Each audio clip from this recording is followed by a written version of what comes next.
Ay, ay, ay. Oh my god. My hair's still wet. I just got out of the shower.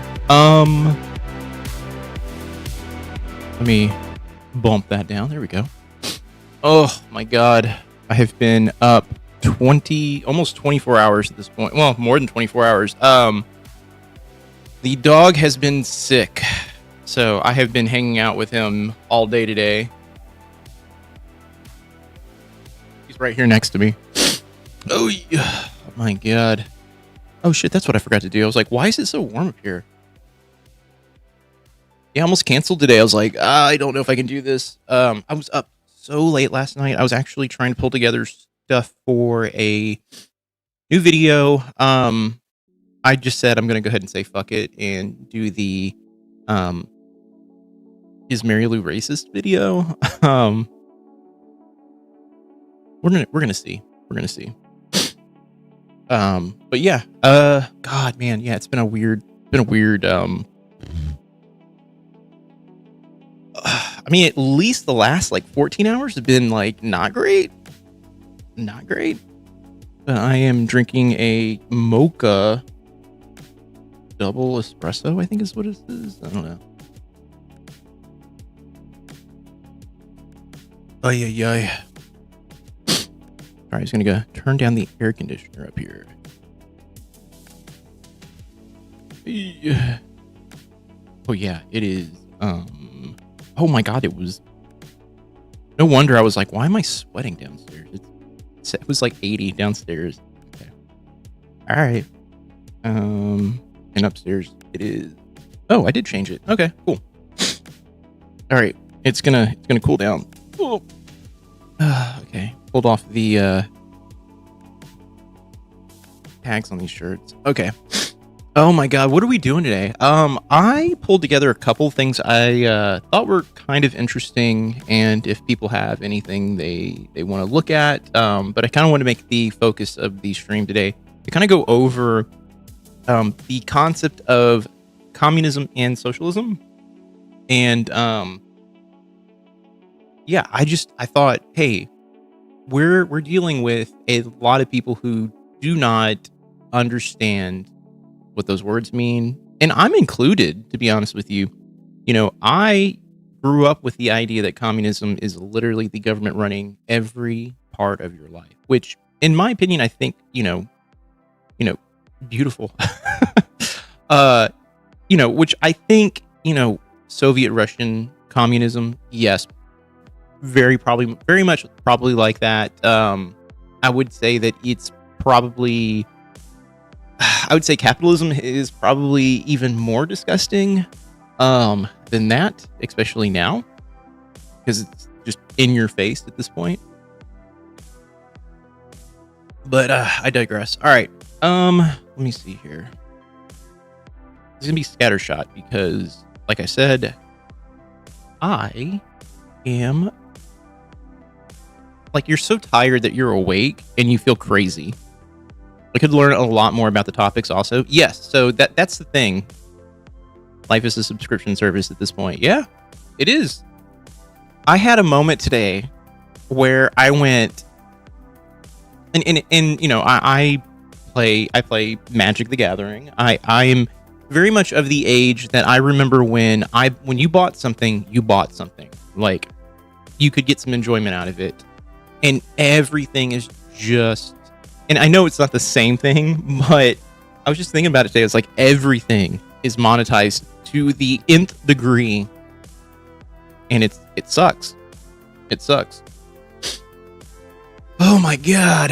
All right, let me see here. Where are I pulled two videos that looked interesting. One was really old, and I was like, ooh, that could be kind of fascinating to watch. So we're gonna grab one of those. I think they're both, like, one is 9 years old and one is, I think, 5 years old. All right. Okay, cool. We got a screen up. The difference between socialism, communism, Marxism, yeah, this and is the 9-year-old one. Explained by me, a sure scapegoat. There is a lot of confusion about these terms: socialist, communist, people calling Look, I can listen to this. Don't forget that communism and socialism isn't trying to replace democracy. It's not. It's capitalism that is trying to replace. Yeah, that's exactly it.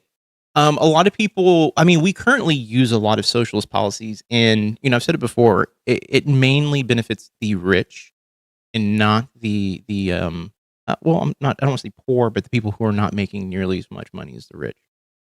All right. Yeah, people are calling Obama a socialist. So I was going to say this real quick. Expand the topics to fascism, authoritarianism, etc., etc. Interesting stuff. Yeah, you can really go down a wormhole with it. The everyman. Yeah. Or is Mary Lou like? Did Mary Lou called them the poors? I don't. No, that was Christina P. and Tom Segura. That's who called people the poors. Okay. I was just gonna say this. The mic on this guy's set up, not great, but I'm here to listen. It's not that long either. Obama, socialist, communist, without really having any proper idea of what those things mean. And this has pretty much always been a problem with socialism and communism. It even says so in the... I agree with you. I call anyone under 150K the poors. We need to expand that definition. I am part of that class for sure. Was I at one point not part of that class? Yes. But when I lost my job, I basically put us underneath that 150 cap. Pretty hardcore, actually. Preamble to the Communist Manifesto written in 1840. Hey, Crystal, how are you doing? Oh, hey, Esme, how are you doing? Welcome in. 8. So I'm here to tell you what all the different terms actually mean. Most people in the Western world, especially in America, have heard of Bernie Sanders. Bernie Sanders calls himself a socialist and talks a lot about Scandinavian countries like Sweden and Denmark, praising them for a social welfare system which provide things like free education, healthcare and other benefits. I've been good. Yeah, no, we've just been hanging out, doing more political stuff lately, which has been awesome. Yeah, no, I've been okay though. The last 14 hours have been bad, but Charlie's okay now, so I said fuck it, we'll stream. I said fuck it, we'll do it live. Social security nets, all paid for by the government. Scandinavia is, wrongly, even by a lot of people within Scandinavia itself, I know because I live there myself, called socialist. Bernie Sanders ran against Hillary Clinton in the Democrats primaries in 2016. If you don't, the whole point of the stream lately has been to kind of like teach people about what's going on in the world. There's a lot of misinformation being like just provided to people. And, my thing is I'm also a individual who is has been part of that. Like I have been lied to and I have been convinced certain things are true and certain things are not. So for me right now, this is part of me pushing for things that I think are good and also trying to learn and understand the world around me. He lost the Democratic nomination to Clinton, which is bullshit. He should have not, but that's me. Went on to run against Donald Trump. Donald Trump talks a lot about China, specifically the People's Republic of China. Man, this is so of the time.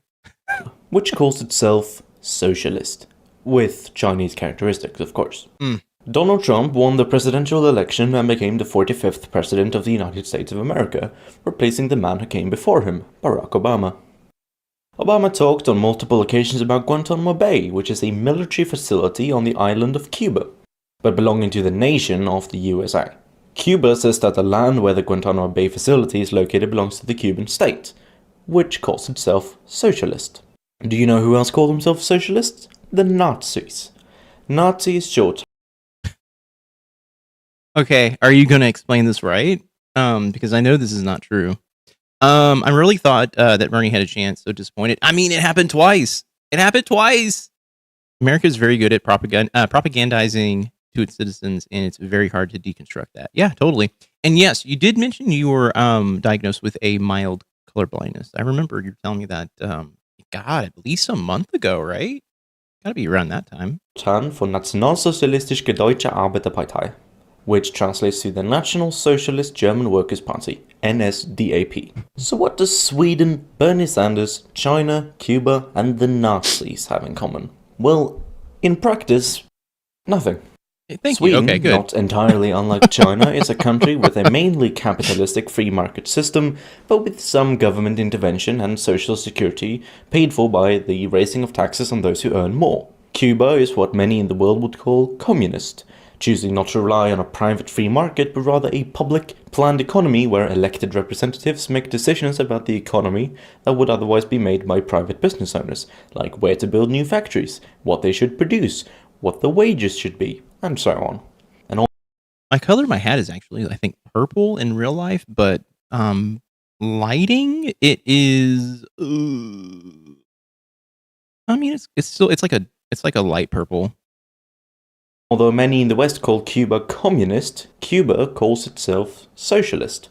Yes, they are led by the Communist Party, but even they say that Cuba is socialist, not communist. And Germany, when it was ruled by the Nazis, also called itself socialist. And although the government was a totalitarian one, which dictated many things about the private lives of citizens, the economy was largely still capitalistic and had a free market, minus some protectionism and sanctions or embargoes here and there. Bingo. So, what exactly does socialism mean? Well, long story short, it's a pretty vague term that could mean pretty much whatever you want it to mean. The definition of socialism is a society in which the means of production, distribution, and exchange are owned by the community as a whole rather than private individuals. Of the examples that I brought up, Scandinavia, Bernie Sanders, Cuba, and the Nazis, the only one that really fits this definition is Cuba. Because the means of production, that is, factories and other workplaces like farms, for example, the means of distribution and the means of exchange are owned by the state, that is, the community as a whole. And the state is democratic, as in run by the people that live in the nation. And so the people, indirectly through the democratic government, control the means of production, distribution, and exchange.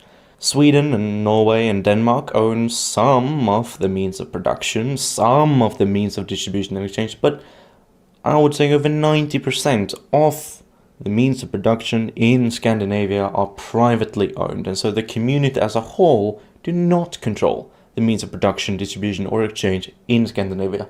And so Scandinavia is, for the most part, and according to most definitions of socialism, not socialistic. They are. That's fascinating. You bought GTA 6? I probably am not going to pick it up. I haven't played a video game to a natural conclusion in like maybe like 2 or 3 years, and I did pick up some stuff from the Steam sale, and I will be playing through a couple of games privately, I think. I might bring some stuff to stream. I don't know. It won't be on YouTube. It'll be on just the Twitch side if I do it. But I'm already kind of like I'm like spreading myself really thin lately. Like my video editing side stuff is like gone to the wayside. Happy this country isn't as great as people say today. Yep. You should see my neighborhood. I wish I could drive around and show everybody the absurdity of the neighborhood right now. It just shows you what kind of people I live around. You're not kidding. You've been up over 20 hours. I was working on the Mary Lou. Hey, thank you, by the way, for the resub over on Twitch there. Greg, hopefully you're doing good, man. No, I've been up since 24 no. I've been up since God. I got like 4 hours of sleep broken up over like the course of like 8 hours last night. But I was up working on the Mary Lou video. I am still looking for her saying I'll just say it, the N word. I'm still trying to find it. I looked through I tried to watch the first 4 episodes like from start to finish while it was like pulling clips. And the person who's saying like wild shit is Bob. Like Bob is saying insane shit. I cannot find her saying anything other than just being a fucking menace. So I don't know. are capitalistic, following an ideology called social democracy, which I will talk about in a minute. So, I've given you the definition of socialism, or more accurately, I've given you the definition of a socialist society. Socialism, the ideology, is trying to achieve that kind of society. It's what's called an umbrella term, encompassing multiple other terms within it that branch away further. So let's create a nice little infographic thing, right? We have socialism on the left and then capitalism on the right. Simple enough. Under socialism, we have Can you explain to me what's going on in this video? I'm lost like no tomorrow. So essentially, they're describing the difference between basically the different types of, I guess, I don't want to call it government, but I mean, for all, to make it easier, the different types of workflows within a government. So currently, we are under a capitalist society in the United States where the means of production is put into the hands of privately owned companies or just companies in general and not economic structures. Thank you. You can tell I'm tired. But yeah, so the means of production are mainly done through large corporations. Think of Walmart, think of and even then they're outsourcing to other countries. But a lot of our goods and services come from these large corporations, and then on top of that, we as people do not have like a good. Oof, my God, I'm going down a rabbit hole here.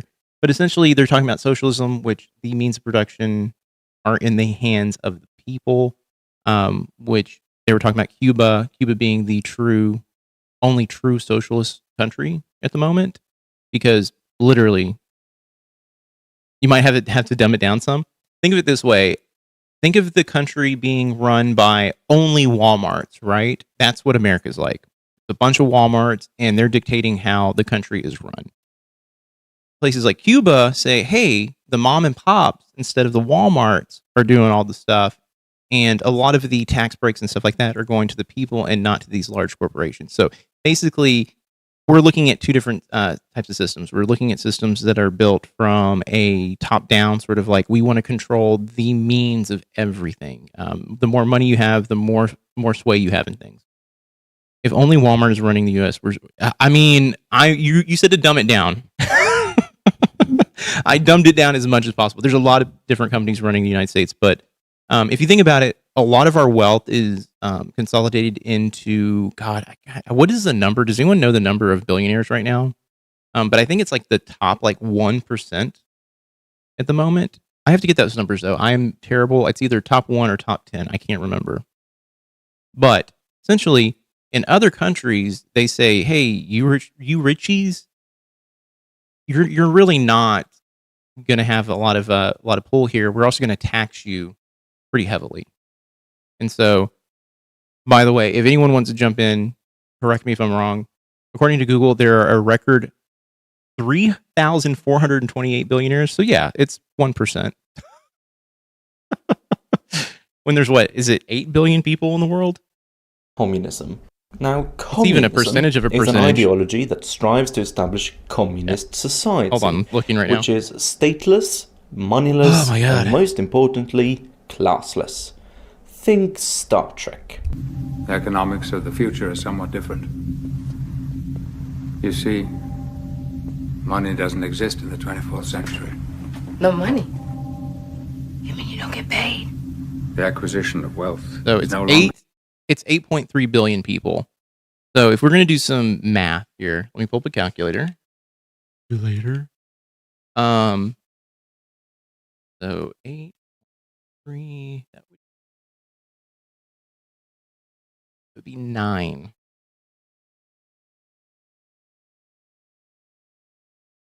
Okay. Divided by 3,428. Okay. 8. Actually, this is going to give me,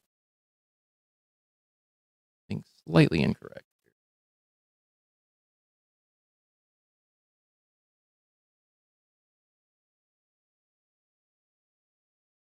Okay, divided by...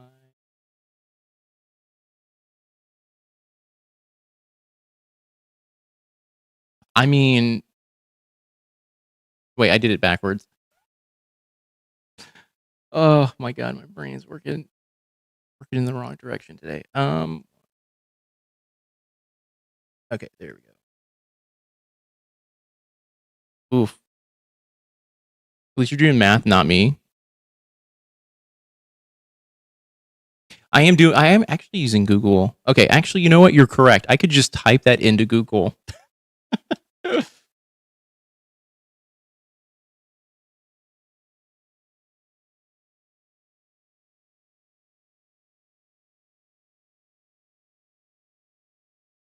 All right. We're doing it right now. It's not even 1%. It is 0.0000034% of people are billionaires in the world. That should not be the case. Like, we should not have most of the wealth in the hands of those people. That's the problem. And this is what capitalism has provided to us. The driving Is this type of situation. force in our lives. All right. We work to better ourselves and the rest of humanity. Now, Hey, what's up, Colin? communist society should be distinguished from the Western concept of a communist state, the latter being a socialist state ruled by a communist party. For example, the Union of Soviet Socialists. Not me watching Alvin and the Chipmunks while you're watching your stream. That is a I will be very honest with you. Those are two opposing things. Socialist republics, the USSR or the Soviet Union, was ruled by the Communist Party, but the Communist Party didn't say, oh, the USSR is communist. They said the USSR is socialist. Now, under communism, we have two other ideologies. Now, ask how much of the wealth do they have over the world? That's a good one. Okay. Oh my god.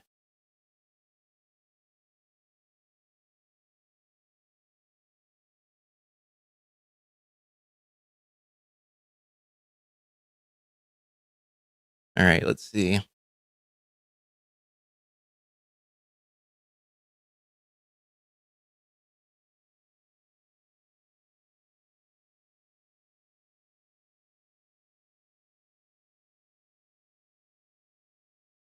My entire day is filled with talking to people about the Lego case. Even on the 4th, I've collected the Gorman Infinity Stone. Only one left is Ben. I'm happy, man. That's great. Hopefully, it's been going really good for you. I know his situation's gotten pretty good too. It seems like there's more information that's been coming out lately that, and you know this of course, but it appears like they were basically ripping off their franchisees as well. At least that's what I saw in the video.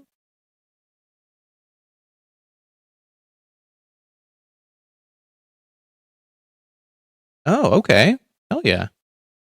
Posture check. You want me to set up straight right now? I'm doing research. Oh, yeah. Okay. Okay. Top 1% own 45 to 48% of the total wealth in the world. The top 10% own 75%. Oh, dude, the churning, this is literally my scoop. Really? The court audio I passed to Ben Gorman. Oh, shit, really? Anarchism and classical Marxism. I won't talk that much about anarchism in this video, that will be for another time, but essentially the difference between Marxism and anarchism is that classical Marxism believes in a transition between capitalism and communism called socialism, whereas anarchism seeks to establish communism directly after the overthrow of capitalism and not go through a transitionary period. That said, anarchists still count as socialists. Now, classical Marxism splits even further into orthodox Marxism and revisionist Marxism. Orthodox Marxism What happens in Magic Gathering? I played off stream. No one watches those streams, so I just said fuck it. I'll just do it in my spare time. I broke the news on the Canby story on the ACOB podcast. They had me on a couple nights ago. Oh, nice. But I watched them. I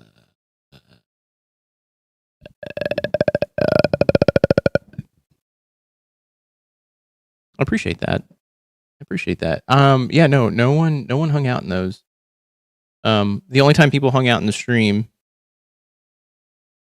Yeah, it's a Lego podcast.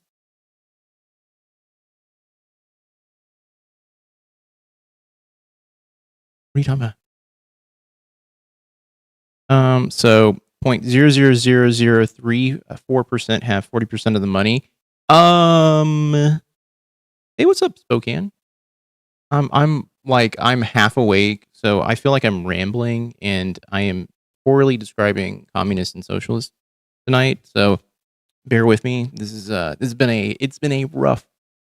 Let me just put it this way: it's been a weird 48 hours. It's been a rough 20 hours. I'll tell your chat that some franchisees understarted an independent union. Been waiting to break the story until they announce. Oh, and they announced today. Congrats. This is a great topic. Yeah, I'm going to be honest with you. I needed something to put on tonight that was not the Necessary Conversation. I was up last night watching Necessary Conversation stuff, and I am. Let me just put it this way: Mary Lou. I don't like Mary Lou. I think I just hit that point where I don't like her. I just don't. I think she's a mean and just hateful person, and she obfuscates the truth. And I'm trying to put together this video, and I'm like, why is this woman so fucking mean? She's racist. That's the thing. I'm watching shit from just a couple of months ago, and I'm like, what the fuck? What the fuck is happening? And then the shit she said about oh god, Michelle Obama, the fucking thing she pretended to cry over the death of these of 4 people, which was sad, and then claimed the reason she's upset was because it happened close to me and it was an illegal. The person was not an illegal, by the way. This is the stuff I wish I could just film myself and go, here's where Mary Lou is wrong. The person was not an illegal. He was a DACA recipient working out of working in Tennessee, was not even from Tennessee, first of all. So this person is not a quote unquote an illegal like you claimed. So your fake outrage or faux outrage about this is bullshit. She just has these blockers in her heads. Obama bad, Trump might have done a bad thing, but he's still my president. Crazy. Yeah, it's I just don't know how you reach her at this point. Because they don't speak English, what the fuck? But the thing is, though, this guy very well could have spoken English. This guy is a fucking, it's this assumption that this person is fucking an illegal immigrant who speaks no English. That is jumping to conclusions, first of all. And then second of all, I don't know the fucking person. So me saying that, being like, yeah, because he's a DACA recipient or just because he's, I don't know. To me, it just screams like you just hear what you want to hear. She needs to just cut off the right-wing conspiracy theories and propaganda. It's the only way, I think. I don't even think it's that. I think she just inherently has a prejudice in her. And she sees things one way. For instance, in the same clip or the same episode where she is talking about the drunk driving accident, she gives Chad a video of dude basically saying deport Mamdani. Oh my god, I cannot talk today. And she's like, he's not racist. He just doesn't like he doesn't like him. And I'm like, what? And even Chad's like, what the fuck are you talking about? She doesn't hear it because she doesn't care. That's the thing. This guy's literally screaming for the deportation of their mayor. And it's so fucking annoying to just hear her fucking just be just like, but he didn't say, he just doesn't like him. That's why he wants him gone. It's like, he is a United States citizen. He is the mayor of New York. Are you fucking okay, lady? Like, you're okay with this dude saying what he's saying? Fan-fucking-tastic. Get fucked. Colin, you said there's a bunch of them that joined up. He's doing a great job, too. Yeah, I fucking want to live in New York now. I don't want to fucking live in Texas. Fuck this place. This place is fucking garbage. Learning how to learn and learning how to listen is really important nowadays. Yeah, I mean, even me, like, I use myself an example as someone who's like, when I say something wrong or I get something wrong, I will admit to it. Like, I am a very much an open book. I do not like to be a know-it-all. In the past, I've had to pretend to know things that I don't know because I was put on the spot in a job that I would never do that to someone else. If someone didn't know something and they're like, you don't feel comfortable saying that, I would be like, completely understand. It took me a while. That's the thing. Like watching this and like I wanted to watch this because I feel like I need an education on the finite details. My only issue is today, I feel insane. Like, and I'm talking like I feel like you are so tired that you're wide awake, and then at the same time you feel like I needed something to do because I have drank so much caffeine today that if I sat on the couch and did not do okay, let me just be very honest with you. I'm going to zoom out. The dog sitting next to me on this chair woke me up this morning. I was up at 5 o'clock in the morning, first of all. Woke me up at 9. Actually, no, I was up at 6 because he woke me up twice. He threw up in the room because I had him in the room with me because Suzanne's not here. And I go, okay, dude, you threw up. And he's looking at me and he's like looking at the door and I'm like, do you need to go out? And he's like, yes. And so I take him out, and from 9 o'clock this morning until, I mean, literally up until about 5 o'clock this evening, I almost canceled the stream because I was just like, I don't know if he's going to continue to be sick. He had the worst diarrhea I have ever seen him have outside of one time when he was like 2 years old. And this, but he's a trooper because every time he needed to go to the bathroom, he'd stand up and walk to the door and then look at me. And I'm like, all right, dude. So I've been dealing with that today, which is, I feel bad for him. But he has kept the food. I gave him a little bit of rice, and we have some dog food that's like for his stomach. Because both him and his sister Finley, she's not around here.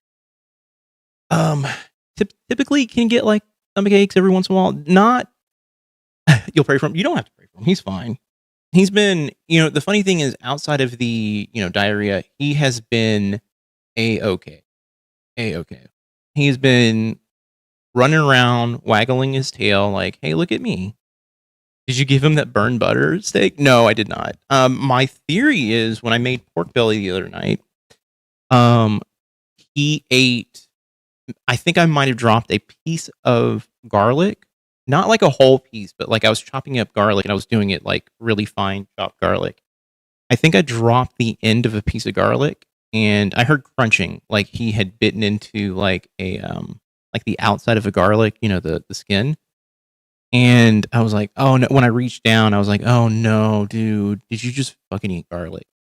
So 24 hours passed, he was fine, and then at the 36-hour marker, all of a sudden he's doing this. So that's what I think, or he ate the cat's poop or vomit. And there's another thing. He ate his sister's food. I have two different diets right now. He can't have any fat in his food because he's got, oh my God, what is it? He's got something. It's kidney issues, I believe. And so he's on a very, very low fat diet, and his sister's on a urinary diet. I can't remember, but I think he ate her food, which is a little bit higher in fat. I think that might have also did it. I don't know. But that's been my night. So yeah, Esme, I was asking, tell me the difference between communism and capitalism and communism. I'm like, I'm gonna try. I felt kind of dumb because I was just like, well, in my head, it's, the means of production are in X spots. Large companies run these. Most of the money is going through these large companies rather than through the people, or these large corporations are not getting taxed enough, which is not giving back to the people. Yada yada yada. So I'm trying to watch this so I can actually have better talking points. I'm probably have to rewatch it after this because things are going in and out my ear. I know they say not to give them garlic, but when I was growing up, they would say give them garlic to help with fleas. Oh no, no, no. Yeah, garlic is technically, I mean, it is a toxin. Basically, I was reading about it and it was making me panic a little bit the other day, but essentially it can give them like blood poisoning. Like it's from the nightshade family, so it literally for animals is toxic. Marxism is essentially a continuation of classical. I will say this: for a dog that is his size, he would have to eat like 10 bulbs of garlic to kill him. But he's also old, so I don't know. Marxism, but was developed after them and not go through a transitionary period. That said, anarchists still count as socialists. Now, classical Marxism. I did not know anarchists fall under the socialist category. Pretty cool, actually. Splits even further into orthodox Marxism and revisionist Marxism.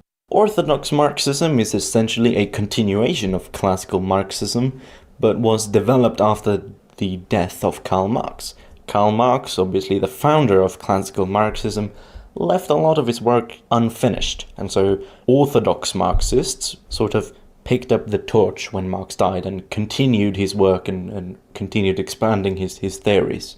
Revisionist Marxism, on the other hand, is an umbrella term for forms of Marxism that have changed one or more fundamental parts of Marxism. Social democracy is a form of revisionist Marxism that has changed Marxism so much that it is no longer socialistic, but rather a friendly version of capitalism. This is the ideology mainly followed by Scandinavia and some other European countries like.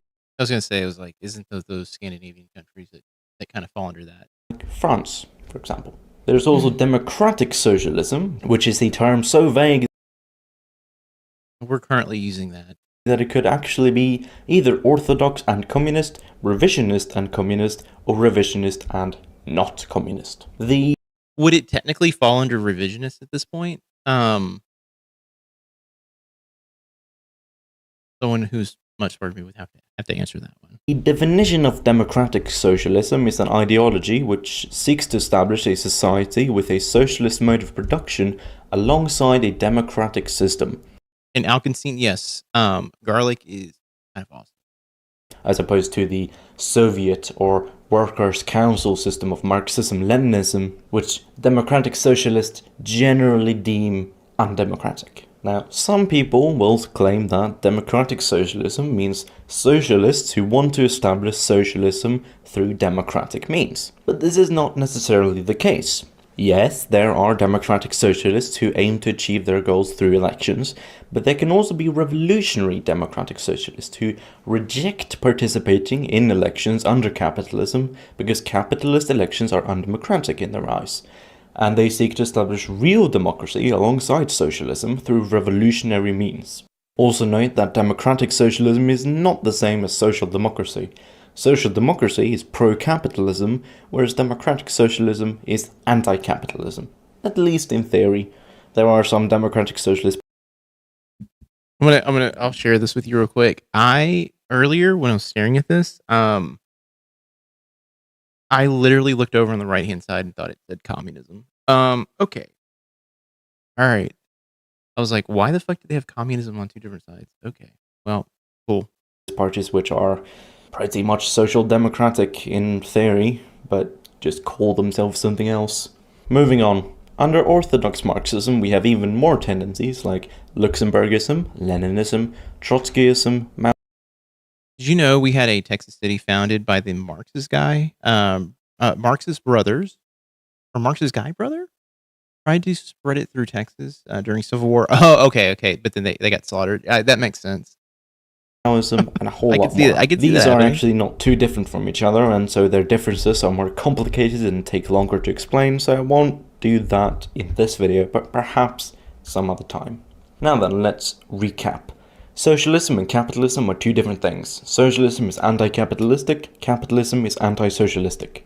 All communists are socialists, but not all socialists are communists. Communists are either anarchist or Marxist, and some people have revised or changed Marxism into something barely even recognizable called social democracy, which has historical connections to socialism and socialist movements, but is not actually socialistic, even though it's often called so. Democratic socialism is different from social democracy because it's actually anti-capitalistic, which social democracy is not. Leninism, Trotskyism, Maoism, and so forth are all based on orthodox Marxism, which is a continuation of classical Marxism, because Marx died leaving a lot of his work unfinished, and so other people picked up the torch for him. I find it so difficult to take this in. My brain turns his voice into adults talking, and Charlie, I'm going to be honest with you. I am at that same point too, where I was all like, I think it's the speed at which he is talking that I'm like, whoa, bro. I'm trying to close my eyes to take it in. It's just not sinking in. I actually have a different video. This was one that I saw. I was like, oh, it's from 9 years ago. Like, I want to hear what they are going to say. And then as we were going through it, I was like, I feel like I need something. There's no different in intonation between all the terms. Yeah. That's my issues. I'm like, I am not picking up anything. I also recognize that I'm not picking up anything because my brain is not working. But I do have another video. He said it was a huge fight during the Civil War, which I think it's the video that is directly right here. Few ideas can polarize like socialism. Many see it as the path to freedom. Many others. I'm looking at it like ML was the other day when she was watching Stonewall. I was trying to actively take it in. I was like, that's cute. This is all. And then it just started going down. Okay, this feels better already. It totally does. This video is also only 3 years old. So, oh my God, do we want to watch Oompaville? This just in, I'm getting a ding ding in my ear. The broadcast that you are about to view has been flagged as treasonous to the... All right. Maybe. See it as the path to tyranny. This video won't pick sides in that debate. We're only here to answer the question, what is it? What is socialism? Many would say that the answer is simple, and they'd open a dictionary and read a definition about socialism being the government owning the means of production and directing the economy. That's definitely a significant understanding of socialism, but the problem is it's tied to a certain era, and many, if not most, of modern socialists don't go by it. So we're going to need something broader. But then if you ask those socialists what they think socialism is, their answer is often unusably broad. Like, see, that's okay. This is exactly the issue I have with the term. Is because even when I go to describe it, I'm like, well, my understanding is this. You know, money, you're basically removing the ability, basically taking money from large corporations or even people who have a lot of money through the tax system to give back to your society. And that's how I've kind of always understood it, is like, you know, essentially the government is providing and doing more for their people instead of currently which we live in a capitalist society. We do more for corporations, and we hope that the corporations are going to do good for the people that work for them. Like it's like some sort of like indentured servitude, which is disgusting. So let's continue. Like saying socialism is the hope for human freedom and justice under the unprecedented conditions of life that humanity will face in the 21st century. So by that, pretty much anyone can be a socialist. This is the point where people usually do a lot of henrying about how difficult it is to nail down a specific conception of socialism. I frankly don't think it's that bad. I think the best way to do this is to go through socialism chronologically, Oh, show where Jesus. the ideas Wait, okay. came from, All right. where they converged, and where they split, and where that leaves us today. So It's most like, of this how long? video I was like, in my head, I was like, how long is this video? Is this like a 4-hour long video? No, it's 50 minutes. So, no. My track record with this stuff is not great, but we'll see. is basically going to be a history of socialist thought.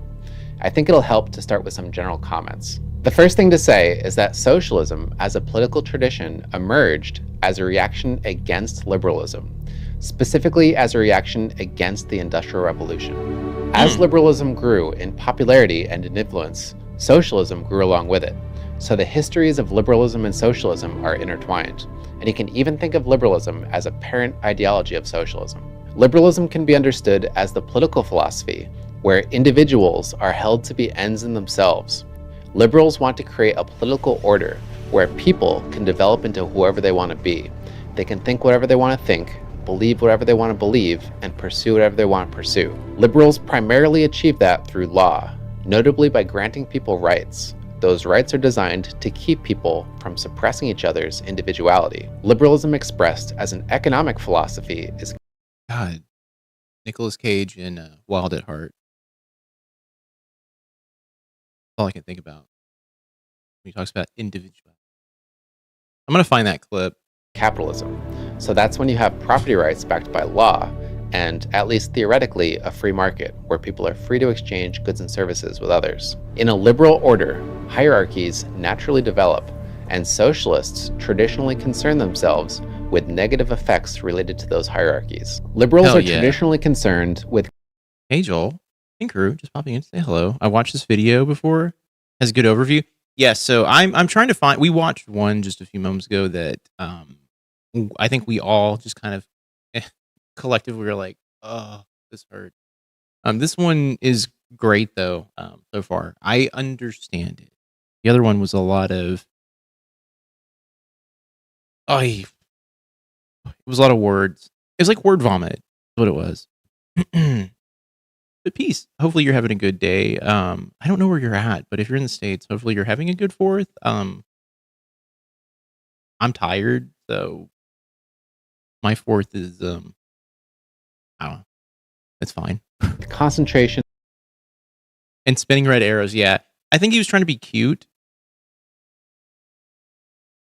If you need some comedy relief later, I'd suggest the new Onion video on the birth. Oh, wait, video Birth of a Nation. Wait, I've seen the original Birth of a Nation, by the way. Okay. I think that is in the public domain. It might be a video. That might be an actual stream at some point. That is some wild shit. If you want to fucking fry your brain, watch the original Birth of a Nation. Ay. of political power. So they don't want a king to have all the power. Oh, California, chill so far? Hell yeah. Yeah, no, I'm in Texas and I haven't seen fireworks go off yet. Right now, I am more worried about them defining democratic socialists, which I describe as the government making sure that what the human need are met at least by an affordable way. Well, I think a lot of the, in the last video we watched, they talked about democratic socialists, and they said that we don't know where they sit at. And I feel like they do kind of fall under maybe a more, I don't think they fall into the realm of capitalism at all. You got to look and see what they're doing in New York with Mamdani and what he's doing. It feels like he's trying to push for higher taxes on people who make a lot of money, which is great. That's a good first step. And two, it does feel like he is trying to stabilize rent and things like that, which is awesome. Like he seems like he has gone in within what? He's only been in for like 4 or 5 months, and he has already made a lot of people who had negative opinions of him kind of go, wait, he's actually doing the things he said he's going to do. He put a freeze on new police hires as well, which was something else he talked about doing. Yeah, I mean, I don't know. I think he is so far, like, from the democratic socialist perspective, like really putting his money where his mouth is. Power. They don't want a minority to have all the power, and they don't want a majority to have all the power. Yeah. So they want power broken up across society. Socialists are traditionally concerned with concentrations of economic power, typically the power that the rich are thought to hold over the poor. So socialists typically want their own checks and balances against concentrations of economic power. The socialist ethic aspires towards equalitarianism, which can also be called egalitarianism. But I think equalitarianism is a word that's a little bit easier to intuitively grasp. What exactly that means depends on the socialist. It could mean that Can confirm Onion Birth of a Nation is epic. Okay, I'm going to find it. people should get equal portions of things. Or it could mean that people in some other way should be treated equally. Or it could just mean the general belief that human beings have fundamentally equal worth or moral status. So the concept of equality is very important in socialism. Socialists tend to be motivated by a sense of injustice. They tend to look to the worst off, the needy, the sick, the unfortunate, or the oppressed, and claim that their circumstances are unnecessary and even unfair. People typically point to three founding influences of socialism: Saint-Simon, Charles Fourier, and Robert Owen. What they all had in common was a sense of the inadequacy of unadulterated liberalism, which is to say, unregulated capitalism. They didn't call Okay, so we've now got into an area where I'm like, wow, all right. So liberalism, as defined in this kind of umbrella, when you're talking about socialism and liberalism is literally saying liberalism is capitalism. Wow. Wow. Okay. Nice. Fucking the goddamn libs. call themselves socialists because the word socialism wasn't around yet. But you can see something recognizably socialist in their work. For example, when Saint-Simon looked You have the those ghost neighborhoods, which means those places that have nobody paying taxes in those apartments, and then no one is using the businesses around there, and they have no one paying for them. Yeah, so I watched. There was some sort of weird sort of Reddit thing that was going on where a dude claimed, like, "Hey, I live in an apartment, like I rent, and I see no one in this apartment. There are shops down below. They're open. Someone works there, but they're not selling things. They're selling food, but all the food's expired." Happy semi-quincentennial, everyone. Hey, welcome in, Keen. It was one of the weirdest things, but it turned out someone who said, "Hey, you're essentially living in either a mafia controlled like apartment building in like area, or B, this is it's basically a tax shelter." And the guy was all like, "Yeah, I have to drive like 10 miles in a different direction to go get food. Not 10 miles, but like he has to drive 5 miles to go to like the grocery store and shit." He goes, "But there's no one like living in the apartments." He sees people randomly going in and out of like rooms, but that's it. It's weird shit. It's weird shit. looked around 18th century France, he said, "Here is an idea that seems right to me. The first needs of life are the most urgent ones. Those without property can only satisfy them in an incomplete manner. A physiologist sees clearly that their most constant desire should be that of lowering their taxes or increasing in their pay, which amounts to the same thing." Saint-Simon called for the creation of a new Christianity, founded on the principle that all men must behave as brothers toward one another. Fuck yeah. That's why he's taxing those places. Good. He should.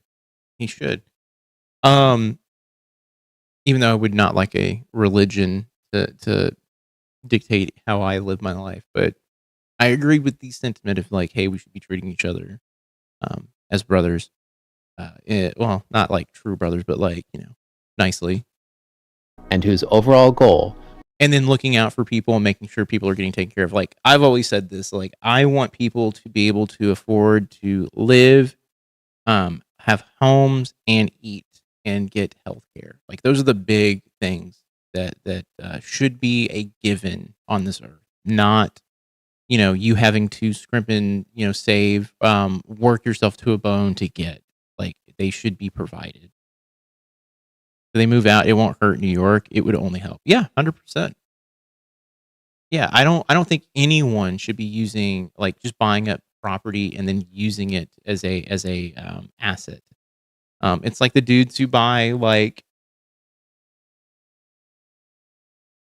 Pokemon cards, and they're like, "I'm buying all the Pokemon cards. I'm standing in line waiting for them. I'm getting up at 6 in the morning." It's like, dude, let the children have the fucking Pokemon, guys. I.e., billionaires, let people have homes, motherfuckers. Was the Let the children have Pokemon, and let people billionaires let people have homes. most rapid possible amelioration of the condition. Scalping mofos. Oh, I have a story to tell you guys. I was out, like the one day I got out this week. I was like, I want to go find a. I buy cards and stuff like that. Play Magic and things like that. So I kind of go around the area looking to see if anyone has any like random packs of like older things, just weird shit. I found a hole in the wall place, like 30 miles away from my house that had Pokemon, and just Pokemon in general, like that was like $30+ under value than what they're currently going for. And I'm talking like prismatic evolution stuff. And I was just like, I even said to the lady, I'm like, is this real? Like the price right? They're like, yep. I was like, and as I was checking, I was like, I hope you know these prices are very good. I have not seen prices like this at all. And she's like, yeah, the people who run the little shop here, try to make it affordable for the people in the area. I'm like, fantastic. I actually meant I need to reach out to them because they also sell and buy comics, I believe, and I have a bunch of comic books I need to get rid of. So if I can get rid of them, by all means, I'd rather give it to them than one of the local shops around here. Of the poorest class. He also advocated for collectively agreeing on rewarding those who succeed in doing works of general utility. For example, by rewarding the artists who fill the gaps in your busy life with the pleasures which are best suited to develop your intelligence. In other words, he's saying that if we let things freely develop, negative side effects come along with that. And he's arguing that we should instead intentionally shape things according to our values. Going forward, that's going to be a running theme in socialism. Charles Fourier. Oh, that's fascinating. So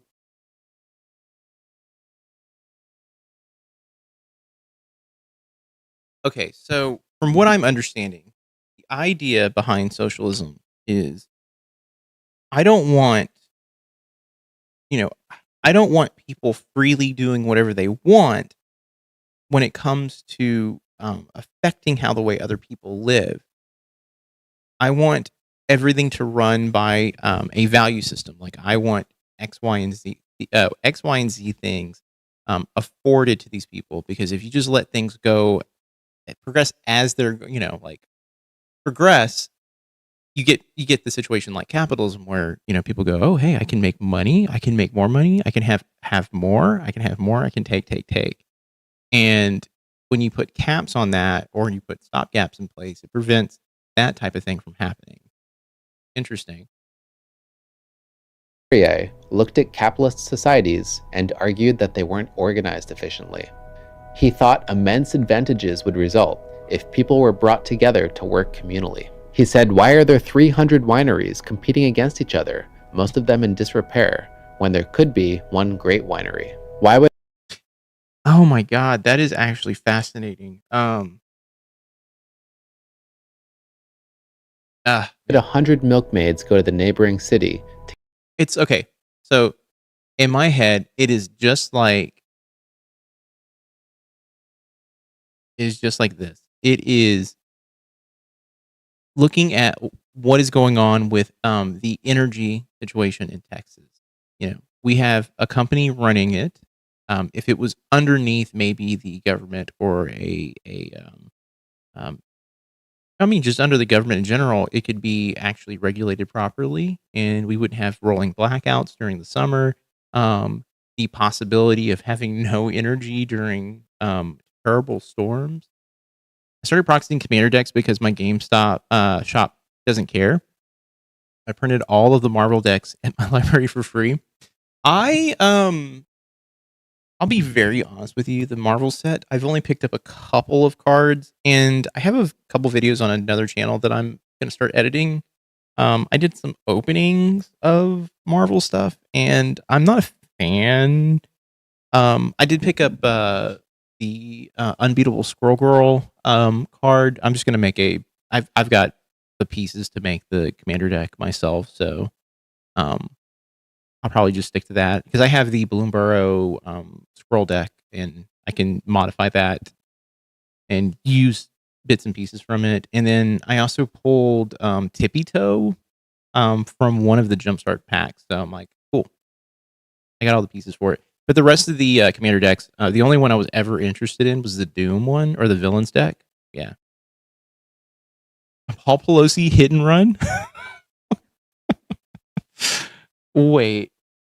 To get 100 jugs of milk, when one milkmaid could go get a barrel of milk for everybody. So if we did these things collectively, according to Fourier, they wouldn't be so wasteful. I know. I was like, wait, are you being serious? Okay, I hear fireworks. Fourier also thought... Okay, hold on. I'm pulling it up right now. I've got AP here. Paul Pelosi in hit and run in California. Car left with major damage. Wow, authorities say. Is he okay? Driving his brown convertible Friday. Brown convertible. Ew. Sorry, I don't mean to be mean, but a brown convertible. Ew. Oh. In Yountville, a town in the heart of wine country, when he struck a legally parked car on the side of the road, briefly stopped, and then drove away.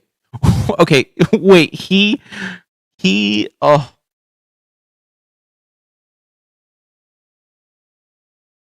oh my God, Paul Pelosi. I thought he was hit, and then someone else ran. No, he hit a parked car. Oh no. Oh no, at least he wasn't drunk. And at least no one was killed either, you know, like that's good. Jesus. Paul Pelosi pleaded guilty in 2022 to misdemeanor charges of driving under the influence in Napa County. Ugh. 5 days in jail and 3 years of probation.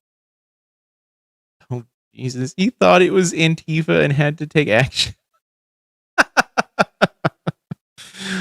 Oh, Jesus. This is the same year he was attacked and severely beaten with a hammer at the couple's San Francisco home. Man, that dude is a beast of a human being.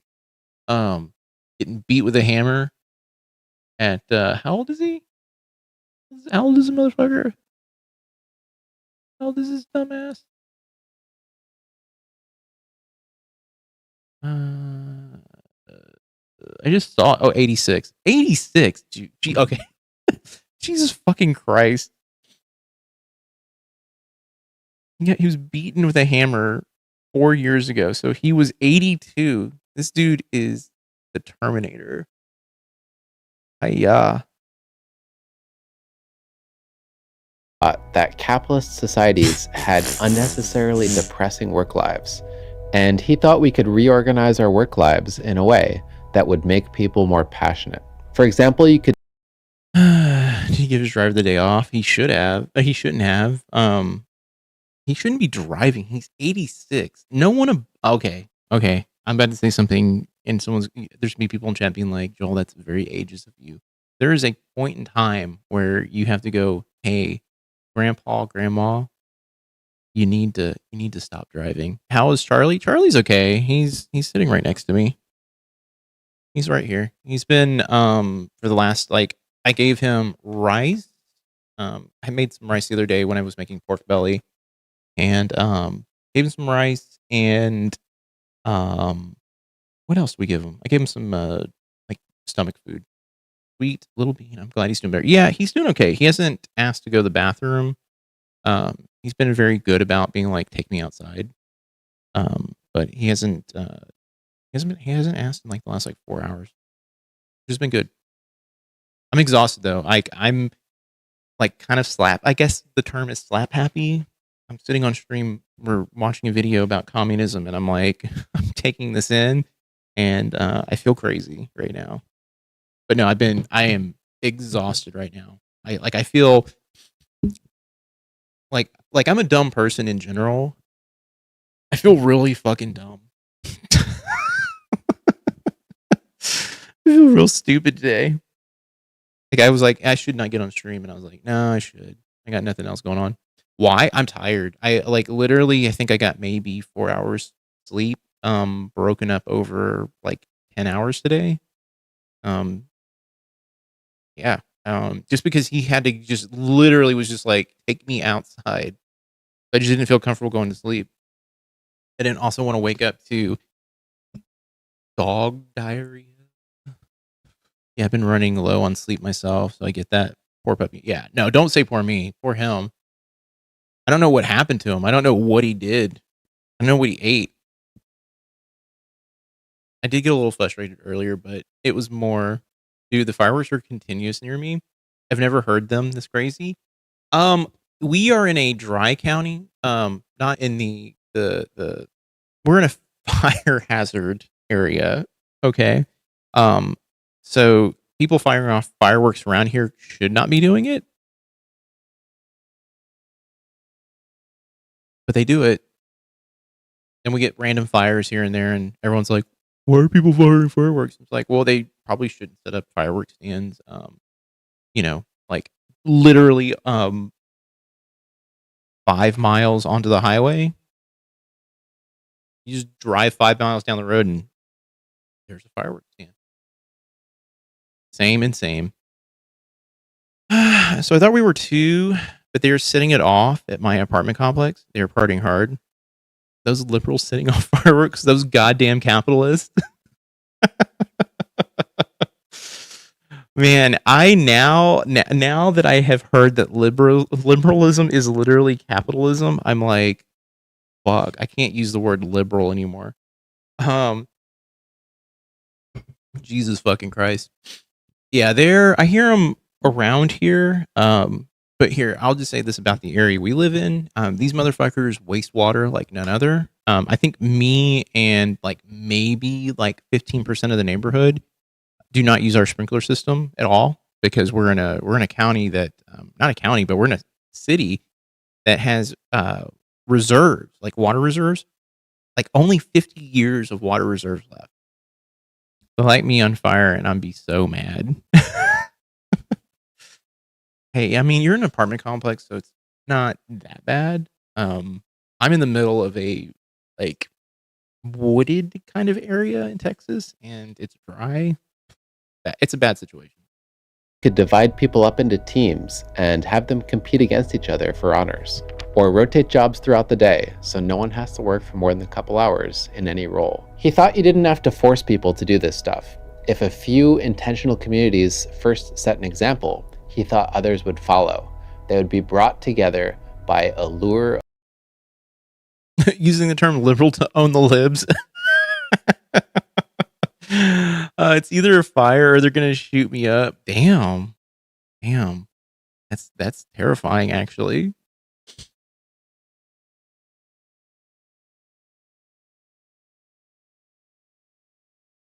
This is the guarantee of its success among savages and barbarians, as well as among the civilized, since the passions are the same in all places.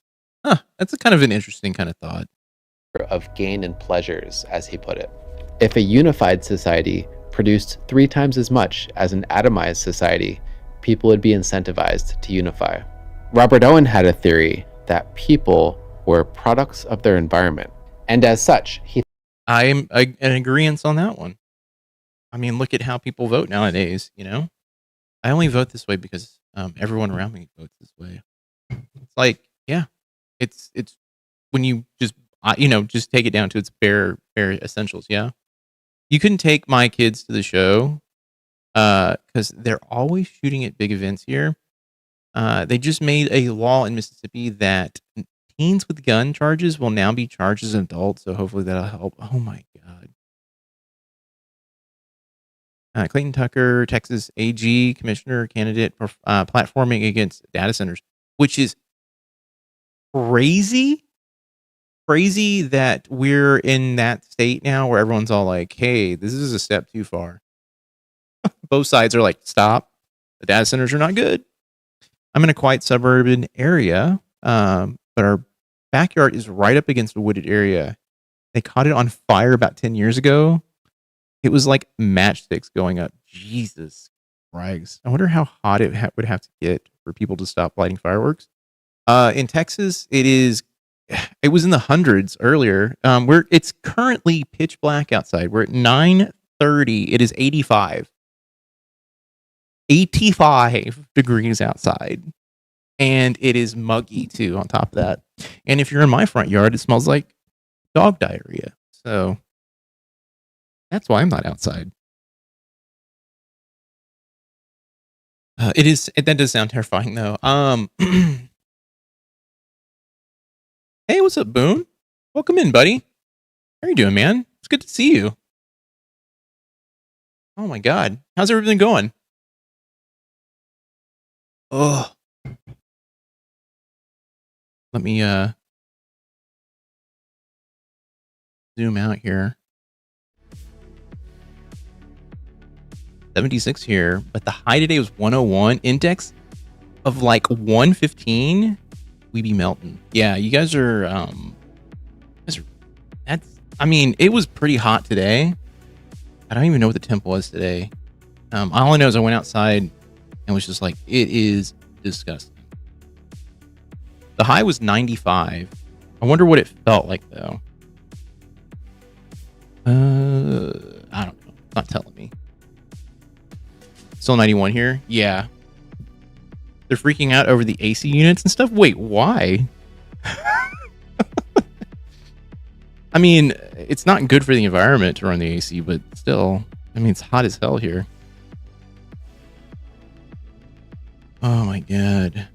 The Fab grand finale. Crucible kids. I'm good.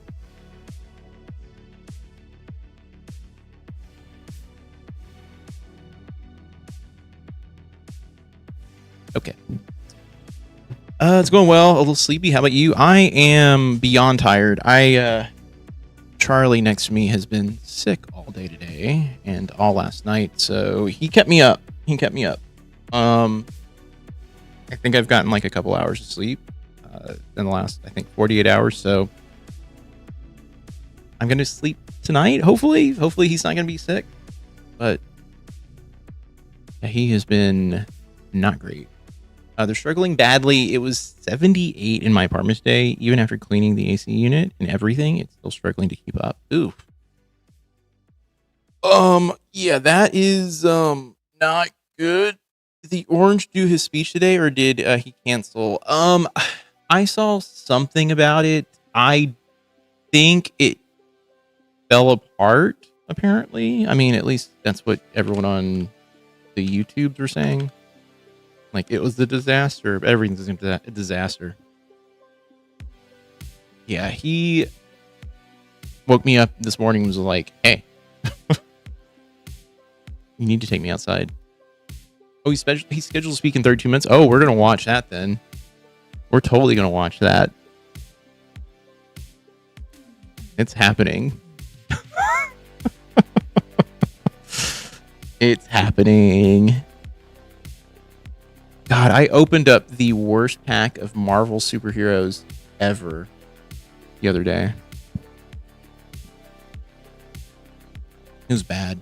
I've been trying to do the draft. Man, my sealed draft on Arena has been terrible too. It's been really bad. It probably won't be out for an hour though. I mean, yeah. He's got to change his diaper first. Diaper. Change my diaper. All right. Do we poke around at more of this? Let me actually also find out. I have you as a button on my stream deck now. I can click it and it brings me straight here. Oh, that's sweet. Thank you, Elena. You don't have to do that. Let me. This guy actually is really. He thought we should. This guy's pretty good. I actually really like this guy. These are the things that I've wanted to learn about. Your little profile picture is on the button and everything. I've done okay forcing. Oh, really? Pretty low rank though. Have you done any of the sealed yet? Not sealed, but sorry, the direct boxes.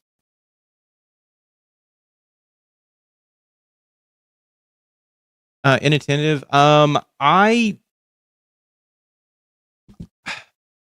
They diagnosed me with just the way they described it is that I don't know how to describe it other than like it is probably in the realm of inattentive.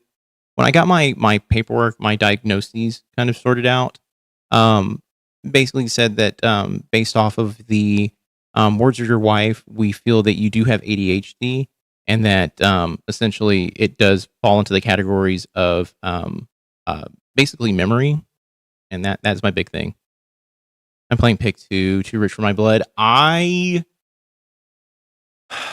had enough to do 1 today, and I had the worst sealed box you could ever have. Now I am trying to do the have a good run so far on the whatchamacallit, the qualifiers right now. So the deck that I built for qualifiers is pretty good. The sealed packs I got were great.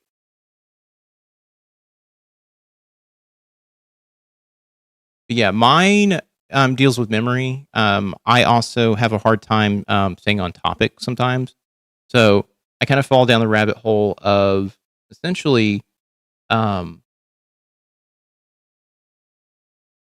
basically I will start to talk about something, and then if my mind will flicker into going into a completely different topic. There's also another thing happening too. Being dyslexic also causes a couple of different things.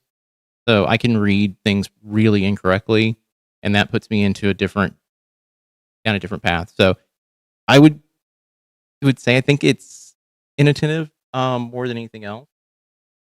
Could use our But I'll have to pull up my paperwork.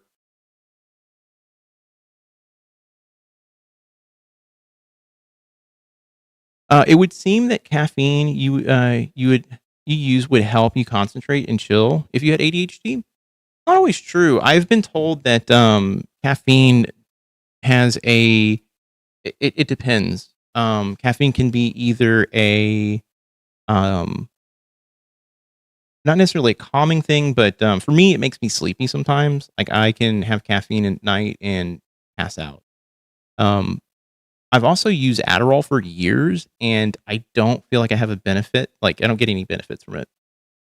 But I'm gonna try and pull up my paperwork real quick. I'll be able to tell you more because I got the entire like gauntlet of IQ stuff done. So resources to make people better, make them happier, make them kinder, better mannered, and more productive. He thought the best place to do that would be through education when people are young and impressionable. Okay. Yeah. See, my memory is terrible and I can't stay on topic at all. I'm always losing everything and I'm super disorganized. So the only thing that I don't have an issue with is I don't lose things unless someone moves something. I have piles is what they've called it when I was discussing it in the diagnoses stuff. Like if I were to move my camera around, you could see the piles. Actually, you know what? I can do that real quick. We'll just zoom out. And I'm just going to move my camera. Oh, there we go. I'll just move my camera over. So there's a pile over there. There is piles over here. There's actually equipment over here as well. So yeah, I live in a state of, I know where everything's at, unless like someone like Suzanne will come through and be like, hey, I cleaned up. And I'm like, what did you move? And she's like, I just put some stuff over there. And I'm like, what did you put over there? And it turns into me having to dig through everything, and it's like, okay.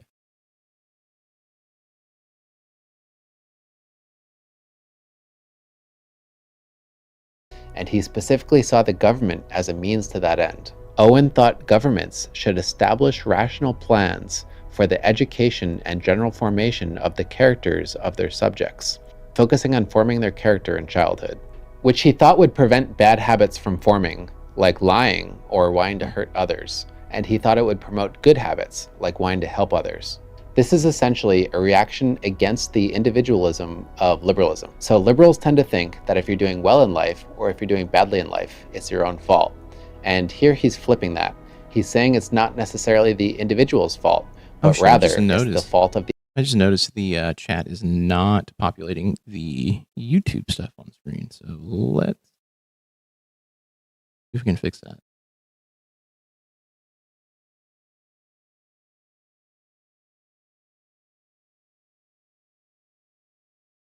the environment. Owen thought that this explained the squalid conditions of the poor, saying, "Shall the well-being of millions of the poor, half naked, half famished, untaught and untrained, daily increasing to a most alarming extent in these islands, not call forth one petition, one delegate, or one rational effective legislative measure? No, for such has been our education." Owen also believed that happy employees are more productive. He set up a community that paid unusually high wages, that also had pleasant working conditions, and had comfortable homes for the workers. These are just a few of their arguments that shaped socialism going forward. Looked at more fully, none of them were properly socialists, as we understand the word now. For example, when Saint-Simon imagined himself addressing the working class, he wrote, "We are 10 times, 20 times, 100 times more numerous than the possessors, and yet the possessors wield over us a domination far greater than any power we have over them." Then he says, "I realize, my friends, how entirely frustrated you are, but note that the possessors, although inferior in number, possess more enlightenment than you, and that for the general good, domination must be distributed according to the share of intelligence. Look at what happened in France while your comrades were dominant there. They produced a famine." I think this illustrates that we have since then established a definitive idea of what is and is not socialist. So you should be able to look at what Saint-Simon said and see exactly where it jumped ship and isn't socialist anymore.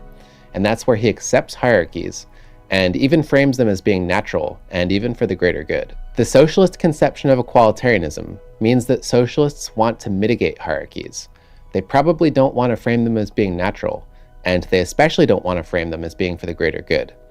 A major figure that solidified that conception of equalitarianism is a man named Babeuf, who wrote under the name Gracchus, so he's sometimes called Gracchus Babeuf. Babeuf emerged during the French Revolution. Babeuf. All right. While the revolutionaries were trying to figure out how to order their new society. The French Revolution's ethic was based on the twin principles of liberty and equality. The word fraternity was in there too, but liberty and equality were their main principles. The philosopher Jean-Jacques Rousseau was an influence on the French Revolution on the whole, but his social contract and discourse on inequality were especially an influence on Babeuf, who saw himself as simply implementing Rousseau's theories. Babeuf came forward and wanted the revolutionaries to take the word equality much more seriously. He wanted their new society to settle for nothing less than perfect class equality. He wanted for all individuals, without distinction, an absolutely equal portion of all the goods. Since men are absolutely equal, Babeuf wrote, they must not have any private possessions, but must enjoy everything in common, so that no one can, by the mere fact of birth, be either more or less rich, or be considered less worthy than any of those around him, which makes Babeuf arguably the founder of modern communism. This was explicitly intended to end class distinctions. Babeuf and his associates made that clear in their Manifesto of the Equals, where they said, "Let it come to end at last, this great scandal that our posterity will never believe.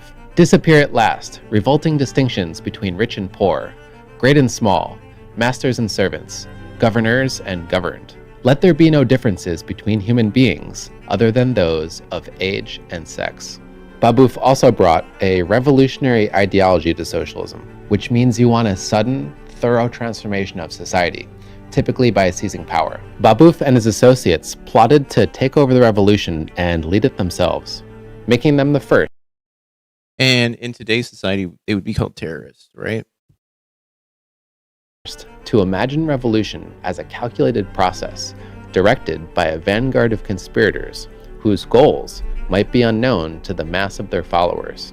This might be reminding you of a later socialist who would actually successfully do that, and who we'll get to. Babeuf's plot was discovered by the revolutionaries. They weren't in a forgiving mood, so that was the end of Babeuf. But he would live on as an influence for communists who would emerge after him in Europe. This is Babeuf being referenced in the Communist Manifesto. The term socialism was coined by the followers of Robert Owen in the 1820s. As capitalism developed through the early to mid-1800s, it became increasingly industrialized, and with that, class distinctions sharpened. A self-conscious industrial working class began to take shape in England and Western Europe. New types of socialists emerged that framed their theories through class. All right, just found my assessment, so I'm gonna look through it real quick. Conflict, the socioeconomic haves against the socioeconomic have-nots, and they specifically saw the have-nots as being the industrial working class, who they called the proletariat. But these socialists tended to be middle class, and they saw themselves as needing to lead and educate the working class. One of those was Louis Blanqui, who said, "The poor man does not know the source of his ills. Ignorance, the daughter of subjection, makes him into the docile instrument of the privileged, crushed by toil." All right, so here we go. in my report here, let's see. Barclay's adult DBRS total ADHD 55, greater than 130. Hyperimpulsivity 55 equals 125. So inattentive is 55 over 130. So I'm assuming they're saying that I'm in the hyperimpulsive and inattentive arena for my ADHD, from what I'm reading here.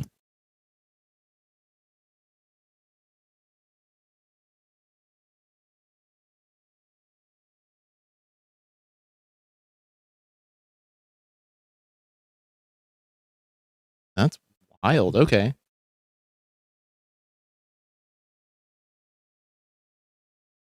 Neato. A stranger to the intellectual life, what can he know about these social phenomena in which he plays the role of the beast of burden? Another leading socialist that emerged was Pierre-Joseph Proudhon. He wanted a society based in mutualism, which is essentially an anarchist society, a society with no government, where workers sell their labor to each other. There were many other thinkers during that time period, like Louis Blanc, who wanted to extend voting rights to the working class. But none of these are names that people really know anymore. In the mid-1800s, one figure rose up and dominated socialism with his ideas. I know, ADHD and dyslexia is a hell of a combo. It's awful. I mean, the funny thing is, you know, for everything that's like that has gone on in my life, you know, I hate to admit it, like there is an aspect of it where I was successful. I think what really kind of like set everything off was also the PTSD as well. And yeah, the PTSD is the stuff that really fucked me up. You know,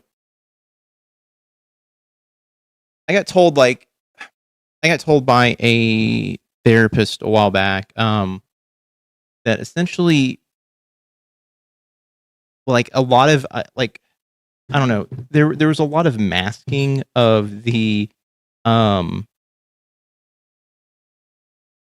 like these issues. Like, I had to like adapt to like learning how to like properly read at a young age. And you know, she was like saying like, you know, you had to like work extra hard to do things that you know, most people was kind of easy to do. And she said that you were successful in doing that, and you kind of got through your life, and a lot of the stuff didn't really come to a head until you started recognizing like, hey, like There's some like things that are wrong that like most normal people don't deal with. And in my case, it turned out like, the neglect I suffered as a kid, really, really. Hey, what's up, Rin? How are you doing? JS is educated. I see. I am getting educated. And by the way, yes, I believe we're getting to the Karl Marx arena right now. Boone, you were correct. But yeah, the neglect that I had to adapt to a really bad situation. I had really, really, really like mediocre grades in school. Could never figure out why I couldn't just like retain things. And it was a combination of the fact that I had dyslexia and ADHD. It was just it was a combination of that and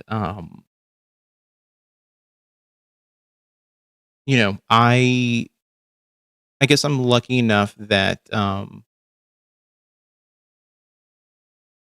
I was surrounded by people who were. I had a group of people in my life that were willing to sit with me and like teach me things and like work with me on things. And it was nice. My partner's a communist and he teaches me all he can. I do research on my own, very socialist. I am in probably the more socialist arena. Technically, communism. From what I learned in the last video we watched, socialism falls right underneath the communist umbrella, and you've got the two camps of communism and capitalism. So it just really depends on like how in the minutia you want to get and where you want to call yourself like a true like communist. What type of communist are you? Are you a socialist? If you're a democratic socialist, where do you fall at on that spectrum? Yada yada yada. I can't imagine what it's like to be dyslexic. Is there a way to describe exactly what you see, letters and numbers? I've had to leave for a while, so maybe you've already talked about it. No, I haven't talked about it. So, for instance, if you were here on the last live, someone pointed out like, hey, you added an extra T into the title. I went and looked at it, and it made sense to me why I did, because I thought the T was an H. So I have issues with B's, D's, T's, and I think that's it. B's, T's, B's. Wait, it's B's, T's, H's, and D's. D's flip around for me. So sometimes I'll see something and I'm like, great. If I catch something out of the corner of my eye, that also can be a problem because I can misread it. It's like a pain in the ass because like I play a lot of Magic and stuff like that. And so I will read something and I will get something just completely just wrong because it takes me like an extra like 5 minutes to read something sometimes because there's just so much text. It's small too, and just words don't look right sometimes when they're that small. So I have issues with that too as well. The size of text can be an issue. Also, reading things on white, like paper, also is a problem for me. I have a hard time reading certain things. So if you ever look like, I usually do dark mode because I can actually read it a little bit better. And then two, yeah, if you ever catch me, I'll read people's names on here and I'll get them completely fucking wrong. And I always tell people correct me if I ever do that because it's a very, very bad thing. But not a bad thing. It's my life at this point. So yeah, for me, reading things fast is a problem. And being rushed to read something, it's a problem. Also I had to tell my wife this, but like sometimes it'll take me like 5 minutes to go through a couple pages of a book, especially depending on the type and how large the font is. And I'll have to reread the page a few times as well to pick it up. So there's that. And then the ADHD is the other half of the issue where it's like my brain goes like, oh, hey, I'm reading this, and then all of a sudden I look around and I'm like, oh, now I'm reorganizing my office, and I have no reason to do it because I reorganized my office. Dark mode is the devil, Mama Boucher. No, I love dark mode, but no, like I go down that rabbit hole too. So I have that combo of like, you're reading and you're having a hard time reading, and then now you're distracted. So it is it's not fun. It's kind of awful, if I'm being honest with you. It's why I didn't take a lot of visual media, and it's why I was painting and doing art for a long time, is because that was the only way I could really do any sort of like self-expression that meant anything. So, the videos now too, I'm trying to get in the habit of like doing those again. That'd be frustrating for sure. It is frustrating. I have come to terms with it as I've gotten older. Imagine being an executive and having to write emails all day, every day. I got to a point where I was so fucking burnt out. I can read something but not understand it.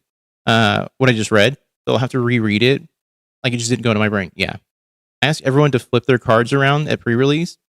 It denotes summoning sickness.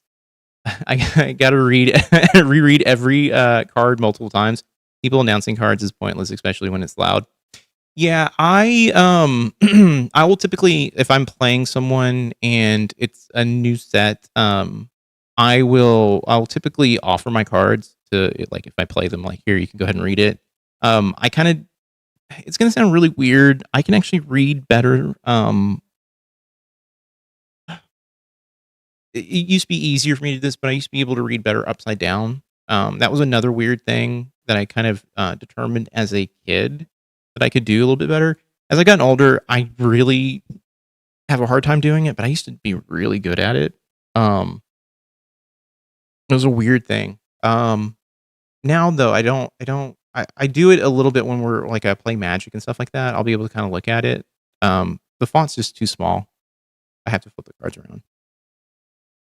But yeah, no, I try to do a lot of reading before I go into pre-release too, because I want to be playing the set. I just kind of want to know what's going on. I also play a lot of not arena, but I used to play a lot of Spell Table, and Spell Table has the ability you can click on a card if people have their set up correctly, like with a camera above above the playmat. You can actually click on the card and read it, which was nice. But I would always run into someone who's like, their camera's angled like this, like how I'm sitting directly at their cards, and I'm like, yeah, you can't click on anything and read it. Not good. But yeah, Hopeless, I have a similar issue. I can read something and either A, I'm distracted, or B, I'm having just a hard time reading it. Lately it's been I'm distracted. My brain has been firing on so many different cylinders lately that it's been rough. It's been rough. Is easily becoming the biggest figure in the tradition. And that, of course, is Karl Marx. Marx came from a philosophical tradition of system building, which was popular up until his time, but isn't really done anymore. So system building is when you make an elaborate, self-contained body of work that tries to explain just about everything. As Bertrand Russell put it, Marx was the last of the great system builders. I think this brought an intellectual grandiosity to socialism that hasn't been matched since. There were all these separate socialist ideas floating around at the time that had mostly come from France and England. And what Marx did was to combine them together with a German philosophy popular in his time, which was the philosophy of Georg Hegel. I'm going to spend some time laying this out because it's crucial to understanding what Marx brought to socialism, and it's also crucial to understanding what happened to socialism going forward. Marx was influenced by Hegel, who was influenced by Aristotle, who was influenced by Plato. All four were system builders. With Aristotle and Plato, there's only one aspect of their thought that we're concerned with here, and that's their idea of essence.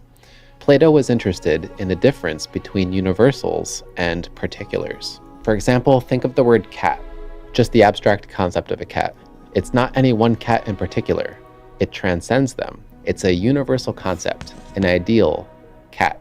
Any one particular cat for Plato is always made imperfectly in the image of the ideal cat. So the ideal cat contains the essence of cat, which we could call cattiness. It's an essence that exists outside of particular cats. It exists before they do. When they come into existence, it shapes their size, their health, their strength, and also their behavior. For example, Plato thought these essences explained why like things gravitate toward one another. A rock dropped falls to be with other rocks. Fire rises to be with air. Each thing has a tendency to be toward its kindred element. That tendency makes the heavy go down and the light go up. Aristotle seemed to believe that he was updating Plato's essence by claiming that it's not external, but inside you. It's what you are by your very nature. Aristotelian essences are things that you can't change and still be you, like your humanity, for example. These essences shape your properties and your potentialities. They shape how you look and how you feel, and also how you move and how you behave. Through these essences, things possess the principle of motion in themselves. This guy's got a nice voice. I am like, I'm catching myself getting sleepy listen to it. Not in a bad way. Like, this is a video that I would put on at night, and I might slumber to. I also need to do Japanese. I forgot to do Japanese earlier today. Aristotle used that to develop his theory of natural places. If things are back in school, when they would have us read out loud, I would figure out which was going to be my paragraph and read it to make sure I knew it was first before I had to read it out loud. Yeah.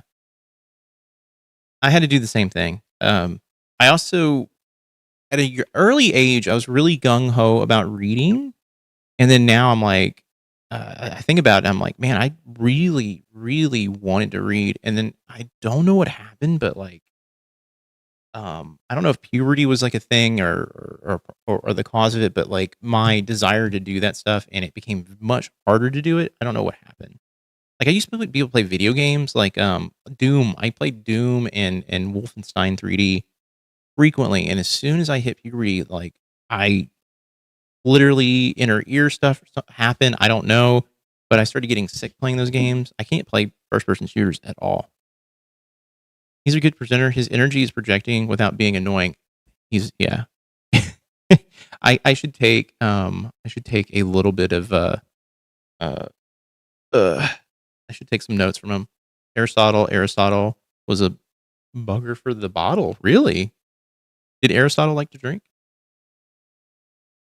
removed from their natural place. Because of these essences, they have a tendency to return to it. Also for Aristotle, essence can precede existence. He said things can subsist as a sort of potential energy before they become actualized.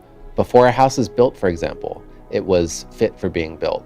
The fact that it was fit for being built acts as an essential cause that builds the house. We're talking about ancient philosophy here. Part of this was an attempt to explain the world before the discovery of genes and before Newtonian physics. Around Newton's time, things started to sharpen and become less mystical, but even that was a slow, gradual change.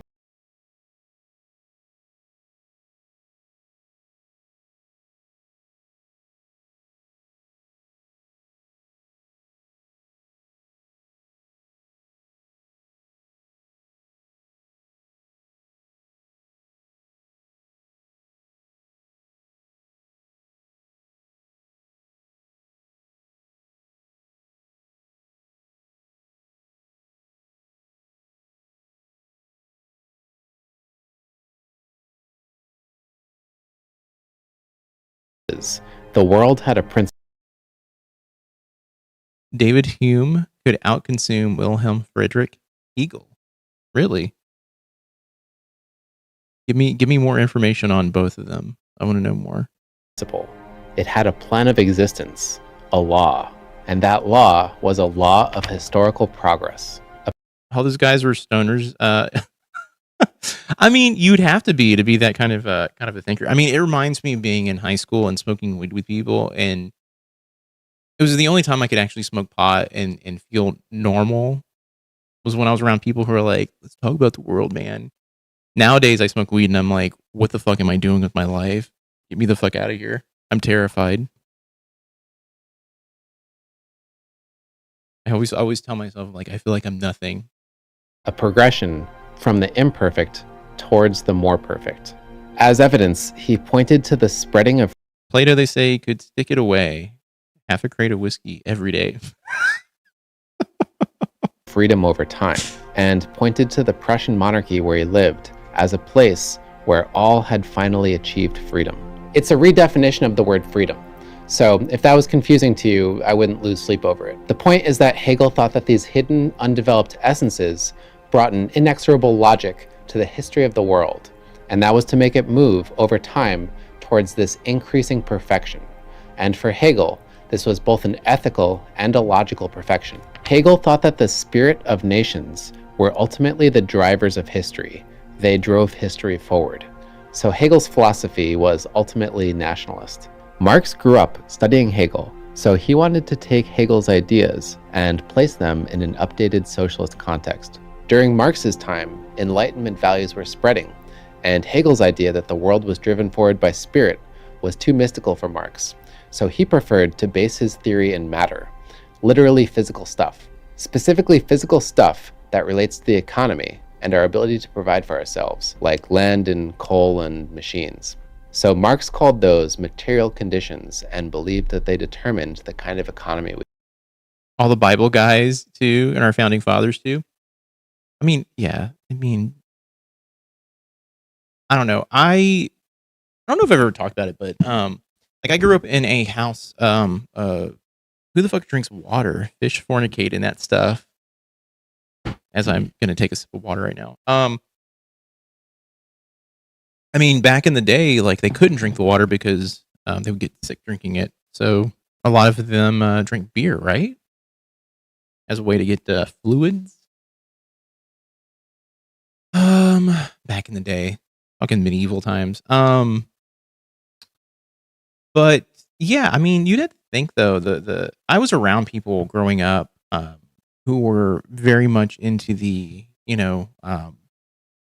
let's talk about life and the meaning of life, and not from the religious aspect, but the I guess philosophical aspect. And they all smoked weed.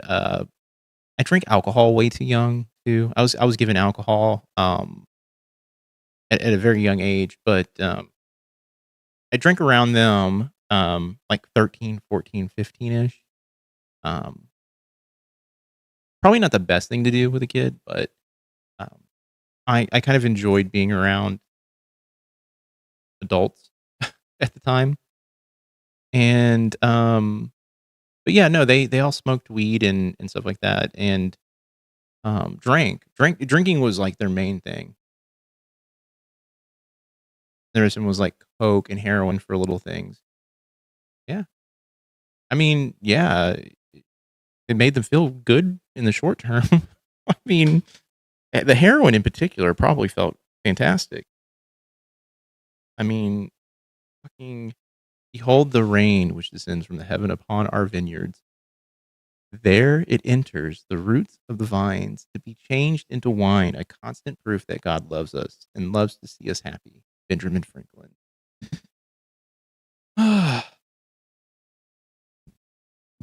So flowery. I like it. We have. As he put it, the windmill gives you society with the feudal lord, the steam mill, society with the industrial capitalist. You can call the type of economy we have, like a capitalist one, our mode of production. And then Marx says, the mode of production in material life determines. Benjamin, welcome in. I'm not going to Dover though, right? The general character of the social, political, and spiritual processes of life. So for Marx, everything stems from material conditions. The material conditions create capitalism, and from there you have the way we think, our culture, our law, politics, society. So as material conditions change, society changes along with them. Unlike Adam Smith, who saw capitalism as bringing people together into voluntary and mutually beneficial relationships, Karl Marx saw antagonism when he looked at capitalism. He saw involuntary labor and class conflict. Lower class people had I'm going to go to mode of production. Or go into mode of production mode. Okay. I was talking about that earlier today. I think I was using it so wrong. Oh, the means of production. Oh man. Oh my god. I am losing my fucking. Oh fuck. I feel like I'm hallucinating. I feel like I need like another double espresso at this point. I don't know. Maybe. to work. If they didn't, they would starve. If you asked workers Going into how much they I want, was like going to mode. I'm like, you know what? Me too. Charlie update. The Fool is better. He is doing much better. He's sitting next to me. Like we'll zoom out. He's sitting right here. Not staring at me to be like, take me outside. I think we're over the hurdle. I think I'm gonna get some sleep. Sleep deprivation is the best way to get dementia. Please don't tell me that. I'm tired. wanted to be paid, their answer would be as much as possible. But if you asked bosses how much they should pay the workers, the bosses would answer as little as possible. Also, if you asked these bosses how hard they should work these workers, the answer would be as hard as possible. After all, they had other businesses to compete with. Marx, like Hegel, believed that history was progressive, and he believed that class conflict drove that historical progression. So classes were for Marx what nations were for Hegel. As Marx wrote, "The history of all hitherto existing society is the history of class struggles. Freeman and slave, patrician and plebeian, lord and serf, guildmaster and journeyman, in a word, oppressor and oppressed, stood in constant opposition to one another, carried on an uninterrupted, now hidden, now open fight, a fight that each time ended either in a revolutionary reconstitution of society at large or in the common ruin of the contending classes." When one class wins a class struggle, according to this theory, a new society is created. So when middle-class journeymen won power against guildmasters and implemented modern property rights, feudalism ended and capitalism began. And again, he argued that the underlying force here is changing material conditions. Dementia is cheaper than drugs, but way less fun. Suzanne's mom. So not to get too serious. So my grandmother, like 4 years ago, passed away. She had dementia, and apparently, like she was pretty easy to kind of like, kind of work with. Suzanne's mother's going through the process of not process, but she has dementia, and it is the exact opposite. It is a wild situation with her. She, like my grandmother, was just happy to be around people. Did not have a thing to say. She had like a few moments of clarity. That's it. Suzanne's mother is up walking around, has no idea who anyone is, and it is like a complete like 180 from the person I met like a couple decades ago. So it's dementia is wild how it affects people, and it's also weird just seeing two different sides of dementia. It's nutty. He argued that it was time for feudalism to go. Marx believed that the new societies were preferable to the ones that came before. For example, he credits the bourgeoisie, who are the property-owning class in capitalism, with creating enormous cities, which greatly increased the urban population as compared with the rural, and thus rescued a considerable part of the population from the idiocy of rural life. But Marx still fundamentally condemned the capitalism of his time, and the society that came along with it. This was a time when capitalism was mostly unregulated. So you had child labor, and you had longer hours, and low pay, and dangerous conditions. The lowest paid workers at the time were working for subsistence wages, which means that they were barely making enough to be able to feed themselves. Marx didn't leave his feelings about these things up for interpretation. He found it morally horrifying. Is her mom older? Her mom is in her 70s. I think 78.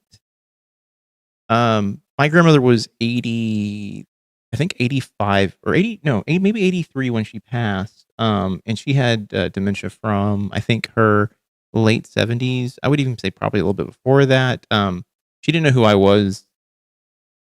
After a while, I actually went down there, like I think a couple of years before she passed, and it was like one of the weirdest moments of my life. But um, I was just sitting next to her. She had broken her hip, and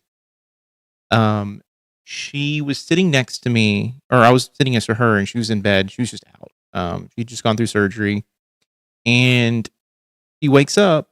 This is like 3 o'clock in the morning. I'm awake. I'm just kind of like hanging out with her. And she looks over at me and she goes, Joel. And I was like, Nina, like, what's going on? And she goes, I miss you. I haven't seen you in so long. And I was like, and I had seen her, I think, maybe like a couple months before that. And I had the most coherent conversation I've had with her, like in like maybe 5 years. And then after like 3 minutes of having a conversation about us talking about like how I'm doing, and how what's going on and stuff like that, she then started repeating the same question again. And I knew it was like, okay, it's like there was this moment of clarity and then it was just gone. And it just always kind of like it always kind of sat kind of weird with me. It kind of made me depressed when I first kind of had it happen to me, but then it just kind of made me think about like how complicated our brains are, or how complicated our brains are, and how just like it's deeply like I think I looked at that moment as sad, and now I don't look at it as sad. I kind of look at it as like a moment that I got to spend with her before she was gone. And yeah, I kind of keep that memory kind of like there. 'Cause I'm like, okay, I got to talk to my grandmother before she passed away. It was great. Like I'm happy about it. Let's see. My dad just got robbed for $5,000 by scammers pretending to be contractors. I almost made a joke. I don't want to make a joke about it because that's awful. I'm sorry that happened to you. But all I can think of is Mary Lou saying, "Did Obama take that $5,000 from him?" All right, my grandma had it when she was in her 90s when she passed. She was mean in the end. Yeah, people frequently get mean when they're dying. People don't like to talk about that. Yeah. Yeah, that's the thing. Like we're kind of, like Suzanne's mother is kind of going through that right now where, she's confused and scared. And so that turns into lashing out and anger. Because you have to think like being confused, like constantly confused, has to be the most terrifying thing ever. Like I find the fact that I can barely remember shit terrifying. If every day I woke up and I'm like, I don't know who I am and I don't know where I'm at, oh, that is the stuff that's terrifying. Lee Greenwood is singing now, so I'm guessing the Orange Man is about to come out. Oh God, Proud to be an American song, right? Let's see. Unregulated capitalism is how we got the regulatory state. People wonder why we have these restrictions. It's because of catastrophes and emergencies. I mean, yeah. Mushrooms gave a person with dementia the ability to speak coherently. I thought I saw something about that. There's also this artist who was doing work, like he was continuing to draw every day while going through the process. I believe it was Alzheimer's. Those pieces are fascinating and also it's very sad. All right, I guess Trump is gonna speak. Do we want to watch that? Do we? Oh my God, you guys are watching me. I didn't even know. Look, this is how out of it I am. I'm sitting here fucking... This is how tired I am. Look at me, guys. Like, exactly when these moments happen where we're just like listening, like that's cool. Don't get me wrong. But if you're watching and you're just staring at me, tell me. I don't have access to my... Well, I have access to my camera. I can see that, but I'm distracted right now. Okay, let me see if I can find the Trump stuff real quick. Let's see. Fuck. All right. Trump. Ay.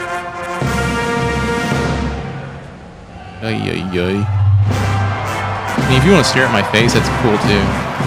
Oh, do I need to hide the side panel? Let's hide that.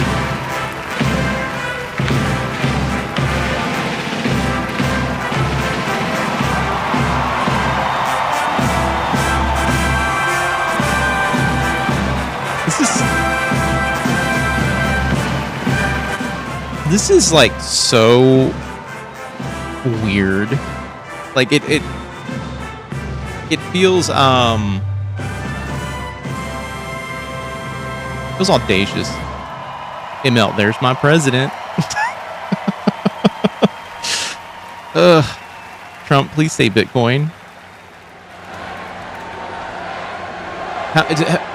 Oh, sorry. Let me not pause it. We're live right now. Have they said how packed it is right now? Good evening, America. If you think that was easy, it wasn't. Please don't watch this. Why do you want to watch it? And I want to thank everybody because they did the right thing. You don't want your brain to melt right now? No way. If we have to speak in front of one person at 4 o'clock in the morning, I'm going to be here. There's no way we Why can so be late? deterred. This is where he is sundowning right now. And they estimated they had 375,000 people before. Everybody had to leave. And they now have 150,000 people. It's the craziest thing anyone's ever seen. At least. And I want to just thank you, and I feel so badly about some people. They left and they couldn't get back. But you're very special people, and we have a very special country. Thank you very much. Oh my God. At 4 Tonight a.m. is we when come together for one of the most joyous and glorious milestones of all time. And you know what that is, 250, the 200. Okay. I'm sick and twisted, so I'm down to watch. Me too. At this point, I'm tired. This is gonna rejuvenate me right now. This is gonna be so dumb. Also on top of that, I just want to be very honest with you. This is the only time I am gonna give him more than 5 minutes of my day, because I need to finish my Japanese right now. I just need to finish my Japanese. Okay. My Duolingo is screaming at me, finish Japanese. Crowning achievement of human history. This country is the home of freedom. This is the land of liberty. And this is a flag that's the banner of the most extraordinary, most exceptional, most incredible nation ever to exist on the face of the earth. And we're doing better now than we've ever done before. No people have done more good, shown more courage, made more progress, righted more injustice. Look, I'm not someone who's gonna like really ding anyone, but more good. More gooder, guys. That's what I feel like he should have said. The hope, the promise, the light, and the glory among all of the nations of the world. Yeah. All over the world, they try and be like us. Nobody can be like us. And with God's help, we will always be this or even better. We're going to be better. Here on our National Mall, we're celebrating freedom's triumph over tyranny, liberty's conquest over oppression, and the enduring victory of the American spirit from the July 4th, 1776 to July 4th, 2026. Big dates. That's big dates. Two big ones. Big dates. Big dates, guys. Our country is stronger. Happier, richer, safer, and prouder than ever before. I'm looking at the. But it all started with ChatGPT the wrote a miracle good of speech. history that lives forever in the heart of every single patriot. In Philadelphia. All right, I'm actually hitting that point where I'm like, this is a lot of fucking masturbating on stage right now. I just want the stage to fall on him, or a skydiver with American flag and sparklers to land on him. They said literally, no fucking joke. The stage was falling apart the other day. They had dancers, I think, practicing on the stage, and like a few of them almost got hit with the roof. And that among these are life, liberty, and the pursuit of happiness. Yeah, he doesn't care about that shit. Signing their names to the roster of freedom, those 56 patriots put everything at risk, stepped onto the stage of destiny and seized a victory for the ages, and that's what it was. And this is an evening for the ages, I believe. This is something very special. This is bigger than if we didn't have the lightning blaring. We had lightning blaring, but this is bigger.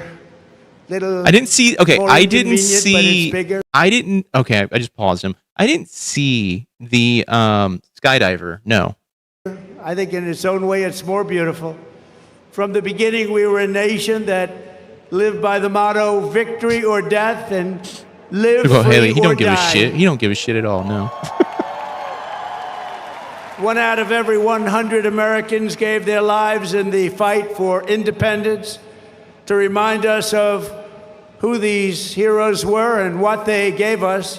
We are honored to have here tonight in the heart of our nation's capital one of the very first American flags ever to exist.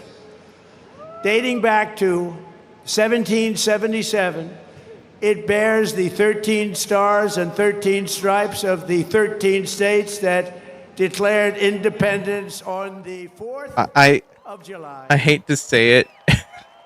I almost went, man, that's one shitty flag. But look. There it is. This was the flag that flew victorious at Saratoga. And these are the real deals, too. I thought that one was the real burnt, flags. These like are destroyed. Flags that have seen a lot. These were the stars and stripes that flew triumphant when the British waved the white flag of surrender at Yorktown. That was a big surrender. Nobody thought that was possible. They were the greatest power of the world, and they surrendered, and that was the beginning. Ever since, the entire world has been on notice that Americans will never let anyone take our freedom away. Won't happen. And all these talks from the communists, they haven't got a chance. Not even a chance. There's no surviving original U.S. flag, such as the first 13-star Betsy Ross design. So, look, that can be an old flag. Don't be wrong. It can be old, but never worked, and it never will work. Americans must never forget that we are a historic and heroic people with a heroic spirit and a heroic purpose on this beautiful earth of ours. We are made of the courage and the fire and the flesh and the blood of the best and the bravest people. If I can be honest with you, I am shocked that he is standing up at this point. You know, every other left-leaning talking head has said he's dying. So I'm shocked. Color me surprised. He looks like he's taking a lot of drugs. I mean, that's what it kind of looks like. Welcome in, Shelley. Or shall I? Ooh. Honestly, the skydiver, it was pretty cool. It flopped onto a tent. It was so funny. It was during the Greenwood. Oh my God. Okay, I have to find it. Very special. Oh. And it's because of their genius that we remain the finest people on the planet after 250 years. Unlike so many others in the world, in this country, we have freedom of speech, freedom of religion, equal justice under the law, although I wasn't treated that well, but we won't get into that. And the right to keep and bear arms.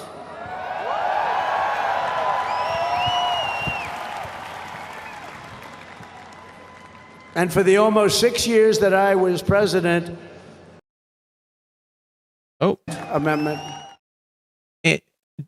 Shit on everyone else. Why don't you? That's the thing is though, like this motherfucker is like literally they just fucking crucified fucking Alex Preddy for having a fucking gun, and then he's talking about gun rights here. He's a fucking hypocrite. To citizens of every race, religion, color. I mean, I shouldn't be surprised. Because we are one people. We are one family. You showed that tonight with one flag. And his makeup is going to start to run. As our Declaration of Independence tells us, we are all made Look in it up, the see if it is a bet. of one Almighty God.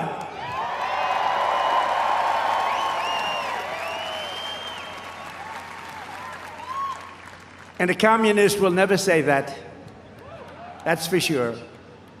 Few heroes remind us of these truths. Kalshi, that's more what than it is. William Kalshi. I was like, Carney, Kalshi? who escaped slavery to become a Union soldier in the Civil War, which was a very big deal at the time. On the front lines of battle, he saw a comrade struck down by enemy fire while carrying the Stars and Stripes, and Sergeant Carney dove to the ground to keep the flag from touching the mud. He didn't want to have it touch the ground. He didn't want to have it touch the mud.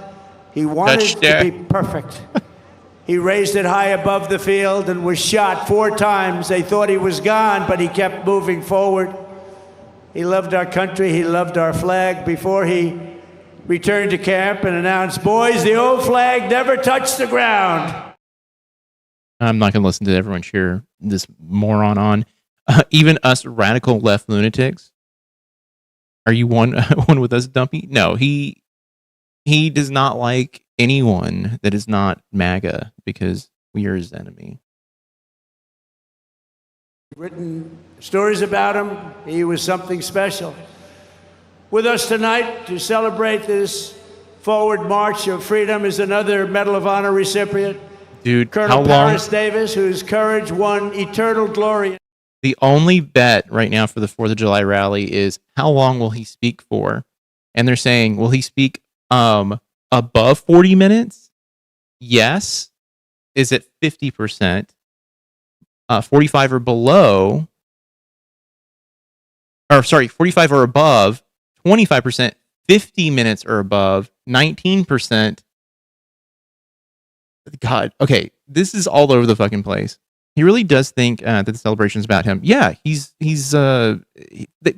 because his handlers tell him that it is. He has no thought in his fucking brain anymore. He is just here. He's like, yep, it's my birthday.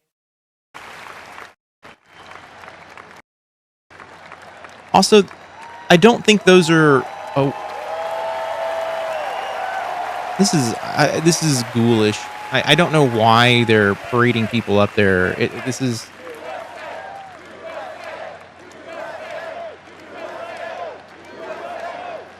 He looks better than I do. He looks great, and he's brave. God.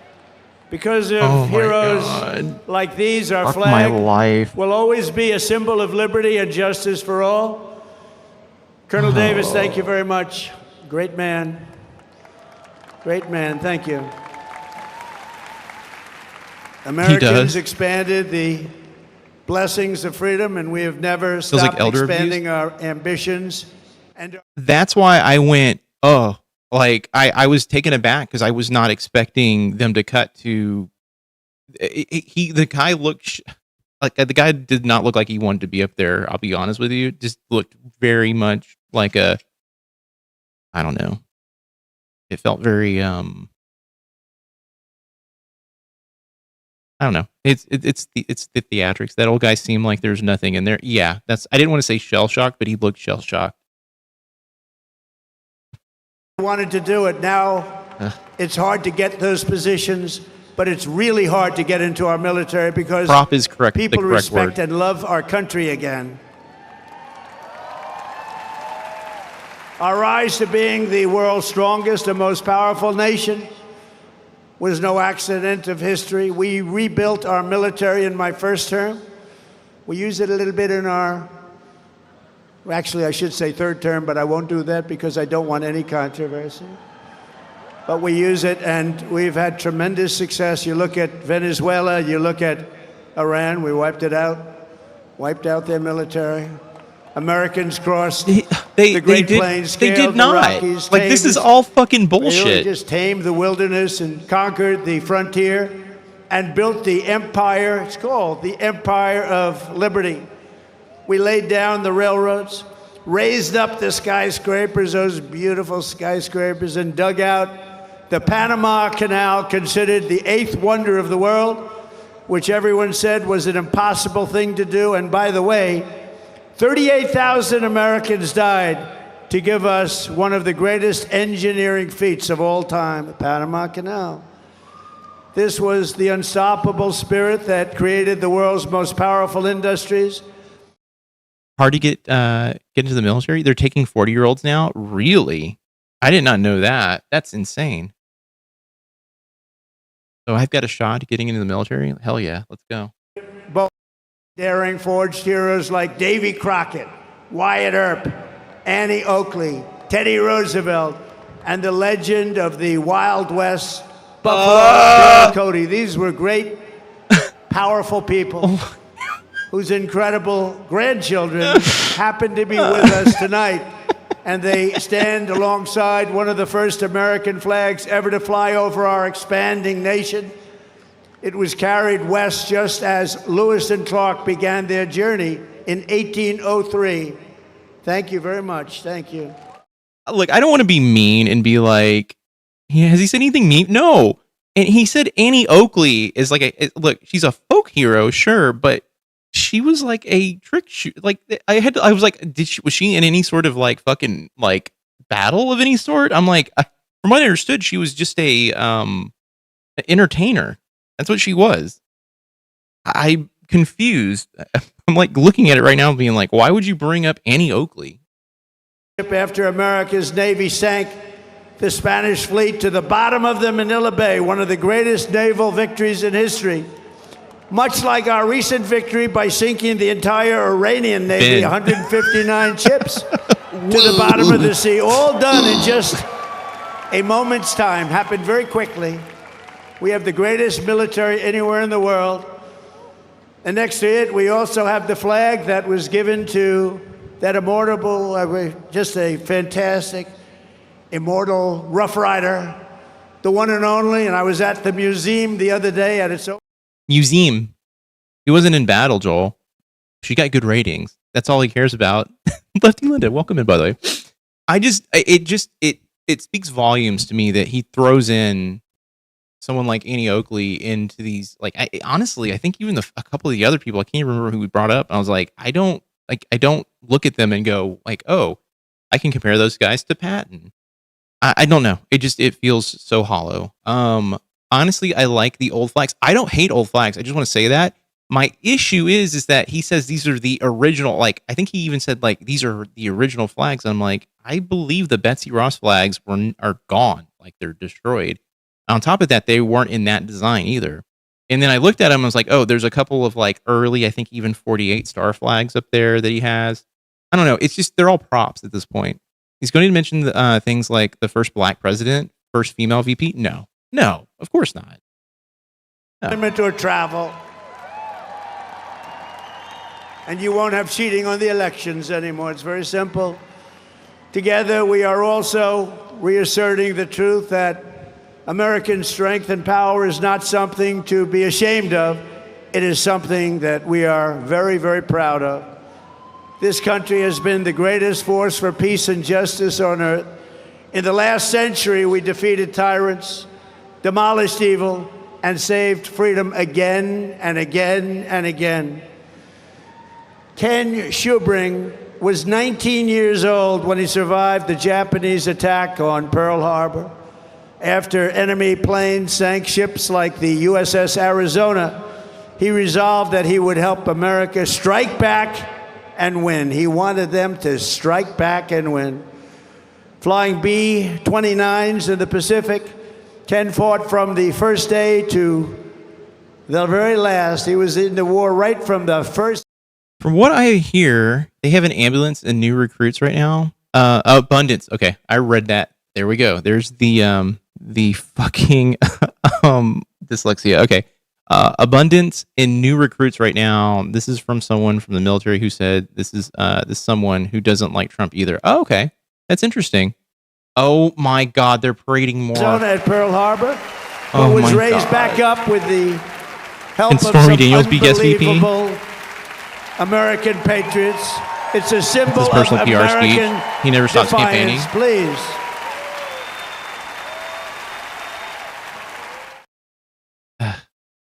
Okay.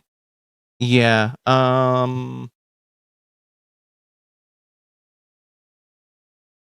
Like happy this guy, like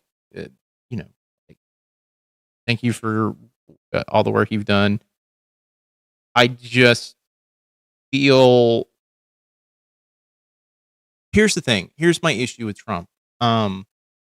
He uses things as props, as a way to tug at the MAGA's heartstrings, because the reality is he cannot do anything without trying to manipulate people. You can watch a Obama speech, you can watch even a Biden speech, any of these other, even Bush to an extent, even though that the mission accomplished thing was kind of fucking gaudy and dumb too. He said it was going to be a Trump rally. Of course it was. I knew that. This is going to be the reality of the situation right now. I personally do not like watching Trump rallies in general, because it is a terrifying thing to see so many people believing the bullshit that he is spouting.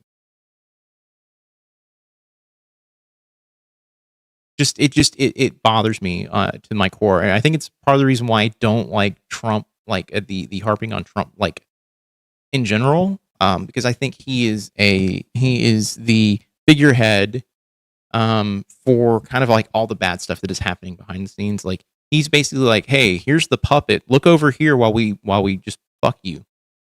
And these rallies just kind of reinforce that kind of like thought process about him. It's just like there's nothing here. He's of nothing of substance. Yeah, dude, they just picked that guy up by his jacket. Yes, I had to look away because it was bothering me. It feels like elder abuse too. I'm just gonna be very honest with you. And it feels manipulative. Like this whole fucking thing feels manipulative, and I don't personally. I'm scared that something will fall onto the stage when one of those old guys are up there. Yeah, our luck it would fall on, one of these guys who doesn't know that the fact that they're there, and Trump will be like, well, looks like it missed me, he'll say something so fucking insensitive, and the crowd would laugh, and it'll be just fucking beyond the pale at that point. Like, I don't know. I mean, these are the fighters and the banners of the greatest generation. They are the greatest generation. I hate to admit that, but they are. They saved the world, and they made America very, very proud. We're very proud of you, heroes all. And after we vanquished fascism, Americans stood against the evil of communism in the Cold War. And as I said last night at the beautiful Mount Rushmore, what a beautiful place, where Washington, Jefferson, Lincoln, and Theodore Roosevelt loomed over my shoulder as I spoke. America will never be a communist country. Won't happen. Communism is a loser, and it always will be. The communist system is the opposite of the American system, and the communist system has never worked. Our warriors did not fight communism on battlefields across the world, only to have that menace rear its ugly head right back here in America. We're not going to let it happen.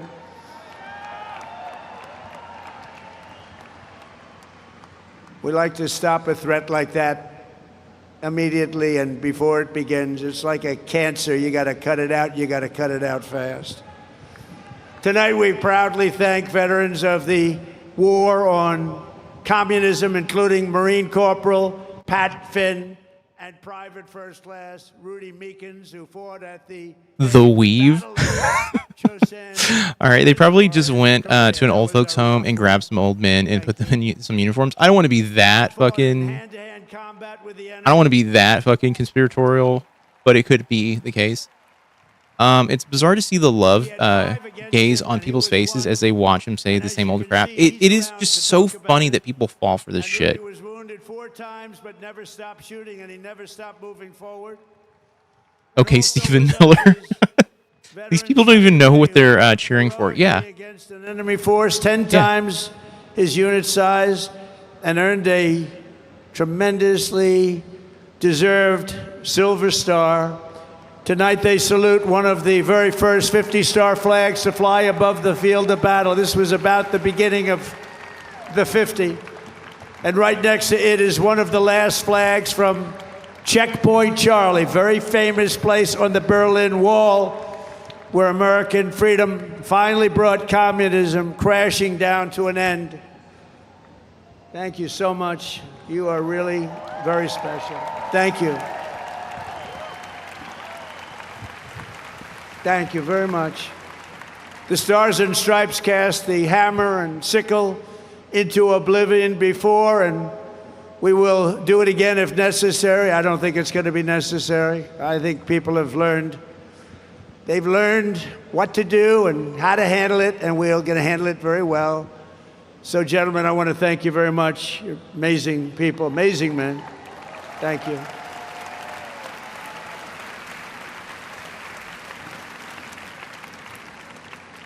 How about that, huh? Isn't that great? What an honor it is to be with them. Think of it, 107. That's up there, but hopefully he's got 20 good years left. Through the generations, Americans have never stopped striving to lift humanity to new heights. In 1903,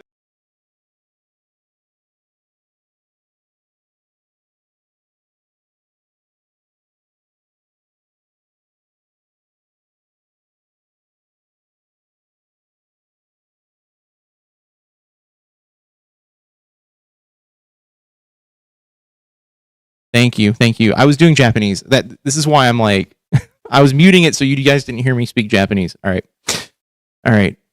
I think Stephen wrote parts of the speech about communism. He mentioned it like 15 times already. Think he'll end with bringing out the pilot shot down in Iran? No, he's never. That never happened. The propaganda machine would. I mean, if it was me and I was him, I would have just fucking fucked some dude and been like, "You're now the dude." Yeah, that's it, Joel. Props, manipulation. Every president does a bit of it to add weight to their message, but Donald has no message, just all props and manipulation. Yeah, 100%. That's my issue with him, is that, like, people fall for it. I think I guess I'm more just angry that people are that illiterate when it comes to watching and listening to this guy talk. Like, I could literally have him muted, and I know he's just saying some bullshit about, this dude standing on stage, and he's, he's a former fucking a NASA pilot. Like, great, cool, fantastic. He flew a shuttle. And it's there to just elicit an emotion of like, wow, look at the great things we've done. And the reality is he's not doing anything. Not doing anything. So funny the way he just started talking about communists and how he can't stop mentioning it. He loves communists. He loves it. He loves it because it is a buzzword that gets his base fucking riled up and angry. That's because they don't even understand what it is. And it's what we were learning about today, okay? And he has now diverted us away from learning about communism. I think Stephen wrote parts of the speech. He did. I don't know what's worse, hearing this or Reagan speaking. I would say at least Reagan had moments that you could probably call patriotic and coherent. I still don't like listening to Reagan talk, but the reality is this: Trump is worse. Trump is like infinitely worse in terms of speaking. I don't know how anyone goes, I like this. Shivering in them capitalist boots. to the moon, and in addition to that, I gave them and all of the great heroes that you saw up on stage tonight, and a few others that couldn't quite make the stage, I gave them a very special medal from the White House, so it's an honor. Thank you very much, everybody. Appreciate it. So do you think they didn't show up because they're like, fuck that, I'm not gonna be on here hanging out with fucking Trump? Like, no. Right, we're going to be going to Mars very soon. Oh, we are, that's something that we do have in mind, and we're going to do the moon, and we're going to go from there. We're going to go to Mars, and we're going to continue to be way ahead. You know, we did Space Force. That was something I was very proud of, and some people smiled. They thought it was foolish, and now they're finding it's one of the most important things that we've done. We were losing to China and to Russia in space. China? MAGA is too simple-minded and stubborn to actually learn about communism. I know. I mean, I wanted to. We have it in mind. You mean Elon? Well, the problem is Elon can't even make it happen. Elon has been talking a fucking big game about making that happen for what, 10 years now? And every time they go to launch it, the thing either blows up. I mean, just blows up. I don't even know what else it does. He just made a giant rocket that explodes. He made a bomb. That's what he made. He made a bomb. I don't know what else to call it at this point. And the other thing too, being like, we're going to the moon. It's like, bitch, we've been to the moon. Unless you believe that Stanley Kubrick actually shot the moon landing footage, then sure, cool. Then we haven't been to the moon. I agree about Reagan. Sometimes saying something good, blind pigs and acorns and all that. I'm old enough to have lived through his regime. Yeah. Pissing on his grave is on my bucket list. Man, count me in. The boomer. I mean, that's the thing, though. It's like, I don't think there's been a single thing that Trump has said that has been salient and captivating. He is just a bullshit artist. He literally is a bullshit artist. That is all he is, down to his fucking core. He just talks a bunch of fucking bullshit. He floods the entirety of the airways with bullshit because they want to distract you from what is actually happening. That's the thing. And this is all fluff. It's all meaningless fucking fluff. And trust me, I actually think most speeches presidents give is meaningless fluff that means absolutely fucking nothing. This is that times 20, maybe even 100. It's just bad. Like, yeah, let's just bring up a bunch of people, hold a bunch of fucking flags. Cool. Very like, much. Neat. Thank you. Lovely. I don't know who those people are, but From I'm glad you got 1776 to today, I'm glad you got to get everywhere use this the prop. American flag has flown, it has been a symbol of strength, righteousness, and hope, because that is Hold on. who Let me open Americans the panel. are. Let's see. In 1924, a mother and her daughter huddled in their house. Join in DSA Nazi-occupied at better world as Belgium possible. and prayed Fuck desperately yeah. for their country to be. Oh my God. Stop funding Israel. Clown emoji. Shit emojis. What the fuck? This is crazy. Stop stealing money from taxpayers. Damn. Holy shit, dude. Wow. Holy shit. I thought that was going to be cancer. This is actually hilarious. Tax the 1%. Whoa. Trump makes it feel like a used car salesman thing. This is why I personally think this guy is not as popular as he thinks, as he makes it out to be. Colt. Well, you're on the AP. I am on the AP feed. Is there a different feed? We'll pull it up. I don't mind. I'll pull the other one up. I don't give a shit. I'm not scared. I'm not fucking scared. Let's go find it. Let's find it. I want to see what the other half is saying. Here, we'll listen to him talk while I do my thing.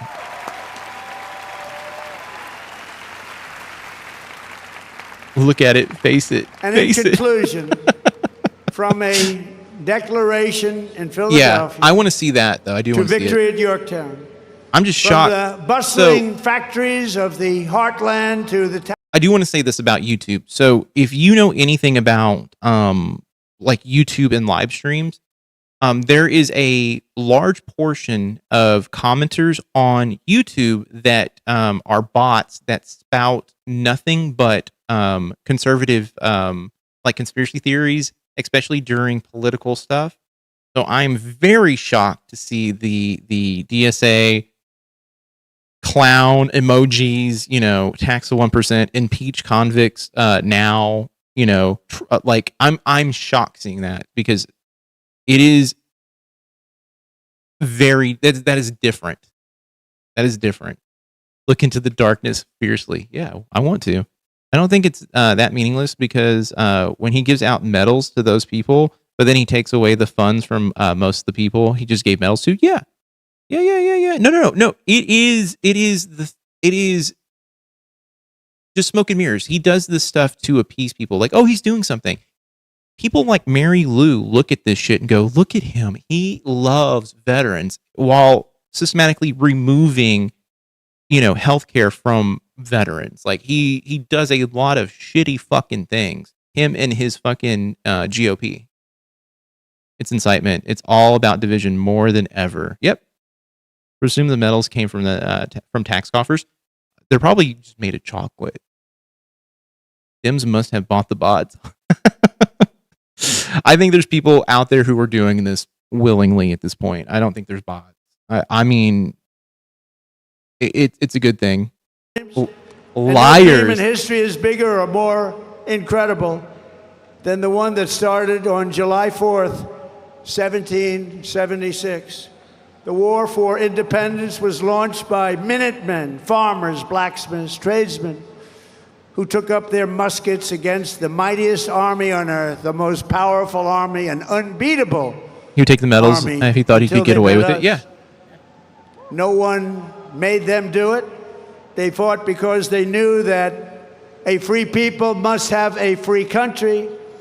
Over 250 years, the world has seen the great empires, vast kingdoms, mighty nations, and terrible tyrants.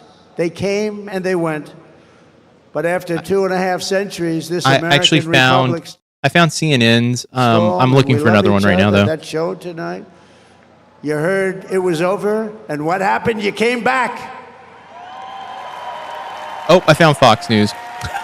Let's see. And this American flag still waves proud. And yeah, you're fucking shitting all over it, dude. You're fucking shitting all over the flag right now.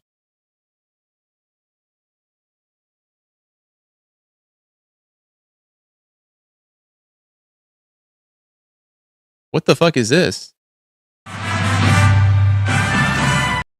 Thrived and flourished because our founders were great. Ooh, the audio quality's worse. Our people are brave. Ugh. Our culture is exceptional. Do they and not? Our destiny is written by God. They don't have a chat. And as we can see here tonight, after 250 years, the spirit of 1776 still lives within us all. It still roars in the hearts of our nation's capital. It still we may be the oldest constitutional republic they don't have a chat. But our country is just getting started. Yep. Because the best is yet to come. Yep. After this, Trump is going to go to the vets and stomp his feet and cry for the medals. Age of America. And on this 250th Fox News live comments are turned off. The cowards, yeah, I just saw that. Centuries ago, all of these other countries funding both red and blue, the same way the CIA funded the Contras in this. Yeah, you're right. Take our country to new levels. Sandinistas. We're going to make it bigger, better. Had been on their live chat before, and they trash him in it. Yeah, that's the thing is though. I just want to thank you, and the inconvenience of lightning can do that. But lightning will never stop you, and I want to thank everybody, and we love you all, and it's an honor to be your president. Thank you. God bless you all. God bless you all. Thank you.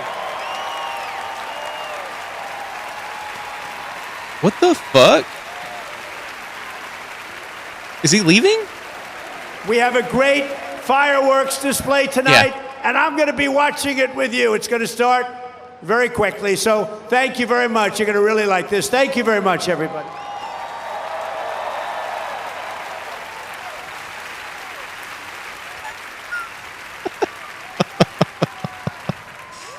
Free Palestine. Stop funding genocide. Hell yeah.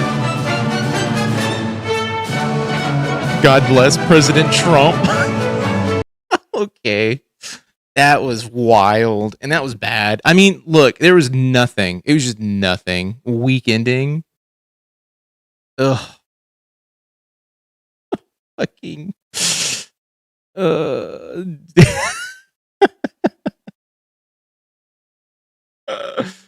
All right. Let's go back over to this. I mean, that is crazy. Hey, look, I'll be very honest with you. Find the sky. Oh, yeah. Thank you. Thank you. Let's find the skydiver. I'll just be very honest with you. That was funny. It was, look, I'll be honest with you. This was the dumbest thing I've seen.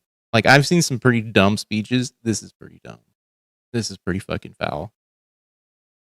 And also the parading around of the quote unquote old flags. I'm like, bro, come on. He pointed out average life expectancies for the working class around urban England, where he did most of his writing. In Manchester, it was 17 years. In Liverpool, it was just 15. He believed that the problem was the legal right to own private property. By that, he mostly meant property relating to industry. So it could be factories, could be machines, could be products coming out of a company, or the intellectual property of a... My Kalshi bet hit and saved my life savings. Thank you, Trump. He only was on for like, what, 20 minutes, right? So it was like sub 30 minutes. He knows he can't stand for too long, so that's probably why it was shorter than his usually rambling speeches. Yeah, it's also later in the night, too, and they probably could not find him enough Adderall to keep him upright. I think that's the reality on that one. Let's see here.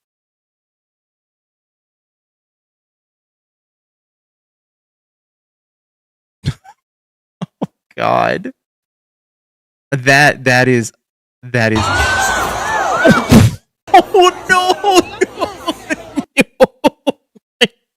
Oh no. Oh.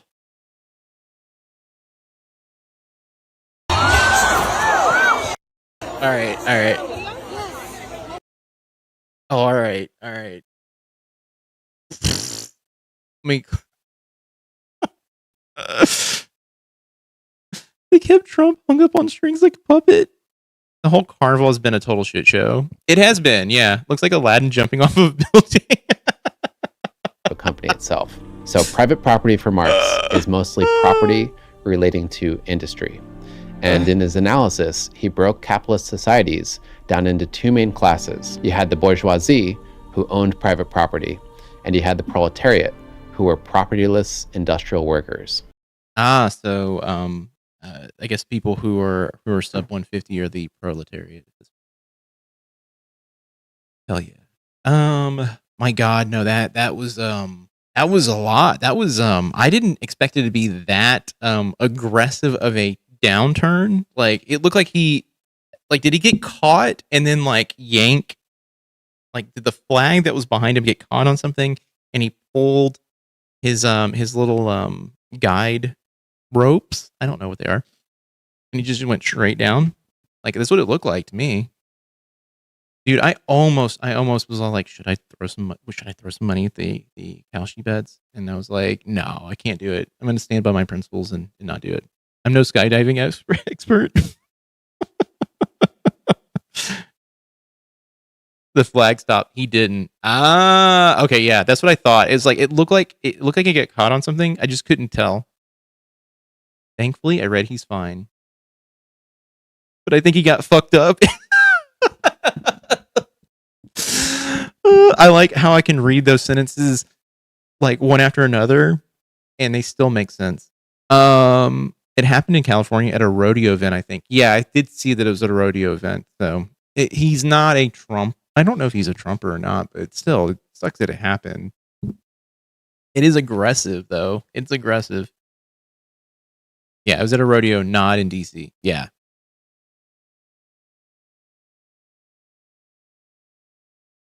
Yeah, I know the other events there have been a shit show, though. I don't know what the fuck. I'm trying to find the numbers on how many people were there. I was joking. Fuck Kalshi and Polymarket. Yeah.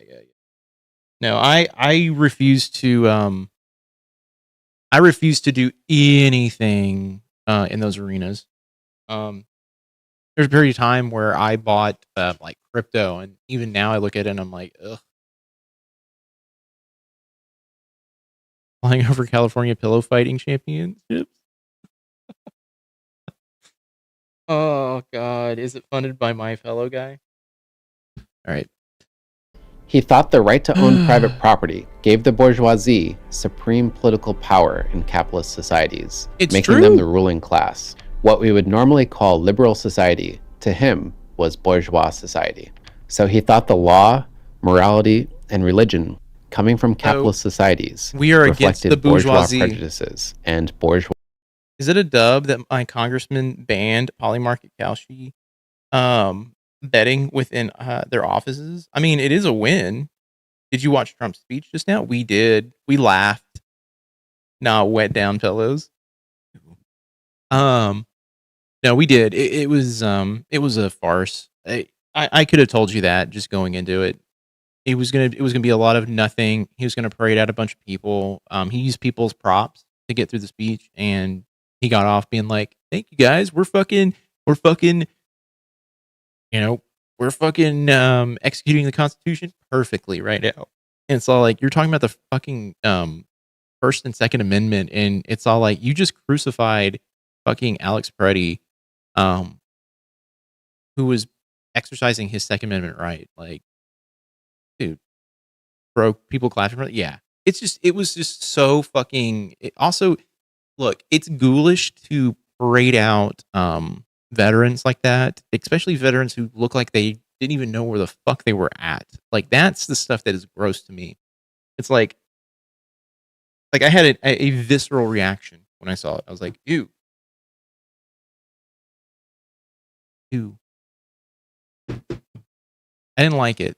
I don't ever like watching Trump speak. I don't think Trump says of anything of any sort of substance whatsoever. He never has anything that is meaningful or relevant to say, other than he basically does the shit that fucking Lois Griffin did when she was running for governor, just saying 9/11 in America. Like, that is it. Bourgeois interests. It's not clear how aware Marx was of the implications of this next part, but he crucially took an idea of Hegel's and applied it to his theory. And that's Hegel's idea that due to a hidden, undeveloped essence, human societies had a law of historical development. Like Hegel, he believed society was inexorably moving towards an increasing perfection. And also like Hegel, Trump's speech sucks except when it's funny. I mean, my problem is, like, try giving short, simple answers. My problem is like, I don't ever think anything that Trump says is like, look, I'll just say this. Everything that Trump says sucks in general. There's not been a moment outside of Covfefe where I've laughed at something Trump has done and said. Mrs. Griffin, what do you plan to do about crime in our city? A lot. Because that's what Jesus wants. 9/11 was bad. I agree with that. What are your plans for cleaning up our environment? American Dad in Fortnite right now? Is that true? Like, look, by the way, I haven't watched American Dad in fucking 15, 16 years. I don't know if it's even relevant to this day, but congrats to the people who are excited about it. Paid actors in crowds, admission fees after kicking everyone out today. Yeah, so I'm trying to get the exact numbers of the people who were there. I know they had to kick a bunch of people out because of the heat advisory. So, yeah, this is not. To me, it probably is a bunch of paid actors. Like, they just fucking grabbed the bus, like they claim that the Democrats did to win the 2020 election. So yeah, we just they just busting people. Environment. 9/11. What about our traffic problem? 9/11.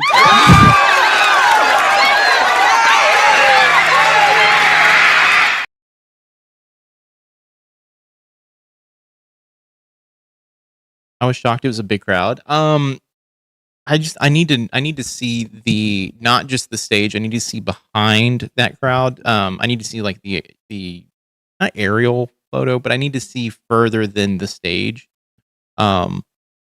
Because it could be a lot of smoke and mirrors. They tend to do that stuff where they, obfuscate parts of pictures to be like, look how packed it was, and it's all like, well, okay, but if you really look at it, like the arena that you're in, or the area you're in, is actually 5 times bigger than what you showed.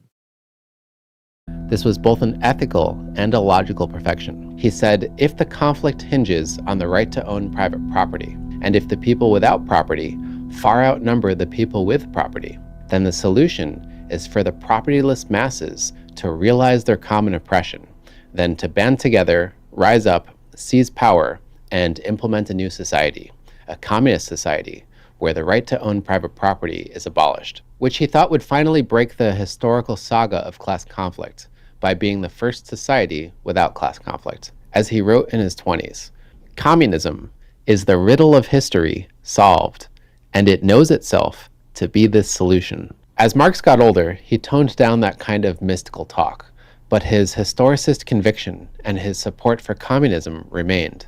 The fall of capitalism and the rise of communism, he maintained, was inevitable. This is an end of history kind of argument. He's saying that capitalism is the last form of society to feature class conflict, and that communism will be the first society without class conflict, which will bring on a new era of history. So everything up until that, to Marx, is prehistory. I think this is a good time to nail down what communism is. Communism is a type of socialism. So socialism is the broad tradition, and communism is a specific variant.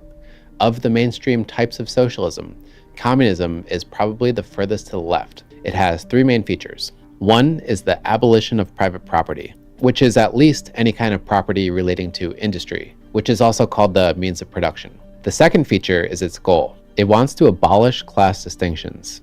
So the goal is a society with no class inequality. In Marx's writing, the dictatorship of the proletariat holds power, which is his term for the communist working class once they take power, although he never clearly articulated what that means or what that looks like. One important thing he did say was to say that the dictatorship of the proletariat was to take all capital from the bourgeoisie and to place all instruments of production in the hands of the state.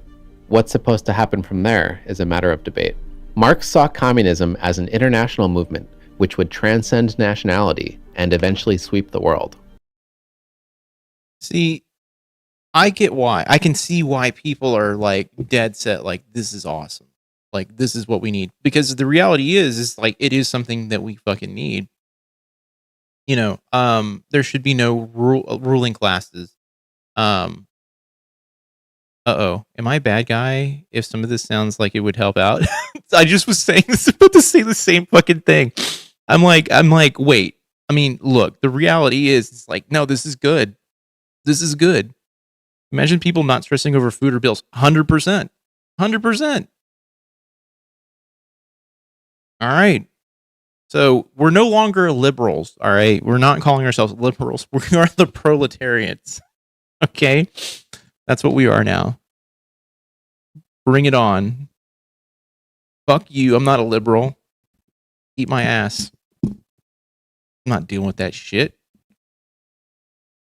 Liberalism is not communism, is capitalism, according to this video. Look, I'm drinking the Kool-Aid. All right. I'm fully up in that Kool-Aid.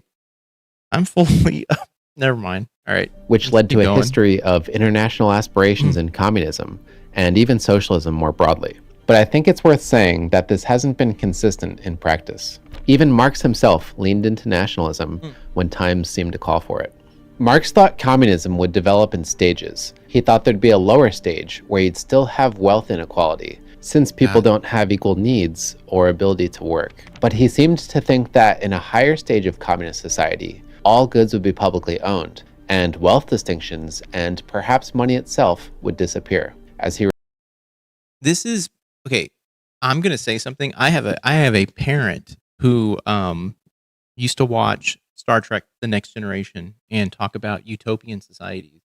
they still talk about utopian societies as they identify more with communism in their belief system than they actually even just kind of understand. Like, they were telling me the last time I had a full conversation with them, they were telling me how, we're going to get robots at some point. Like, we're going to get robots, and then we're going to get basically a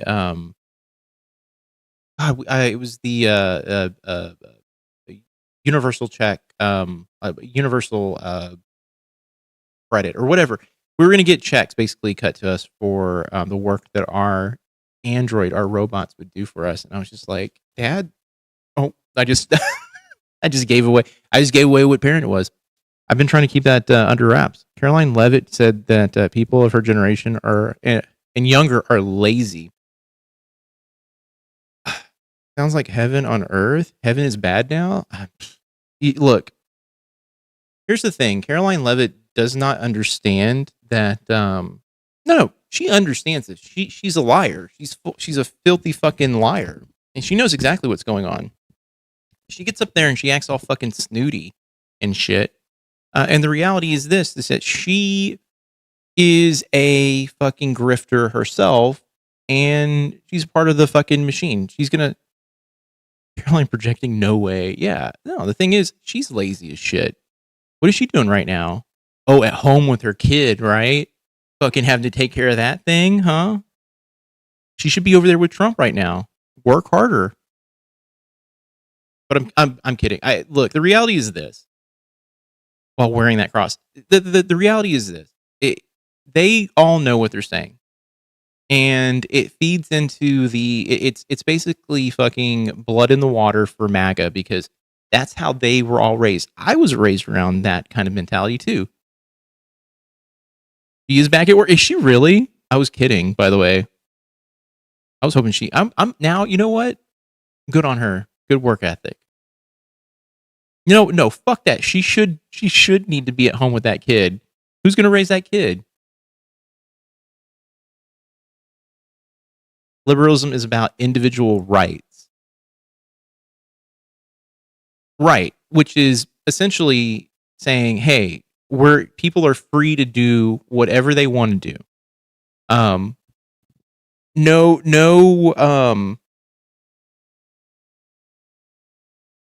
No obstructions in the way of that. This is how we got capitalism. Yeah, she's back at work and said the lazy comment on Fox. She said it today? Like recently? Like shit. At least that's how I'm picking it up, Crivens, is like, yeah. Crashing Mamdani, about something. Of course. They don't like the fact that he is going through and actually fixing shit right now. Like, they're pissed that he basically nuked the budget for the police. They're pissed that he's going around and basically taxing people who are making a shit ton of money more. He's trying to get rid of, apparently he's trying to get rid of all of the fucking tax havens, or the buildings that people own that are not occupied with anyone. Liberalism is a political philosophy and cultural movement that rejects the core tenets of liberal democracy, such as the rule of law and individual rights.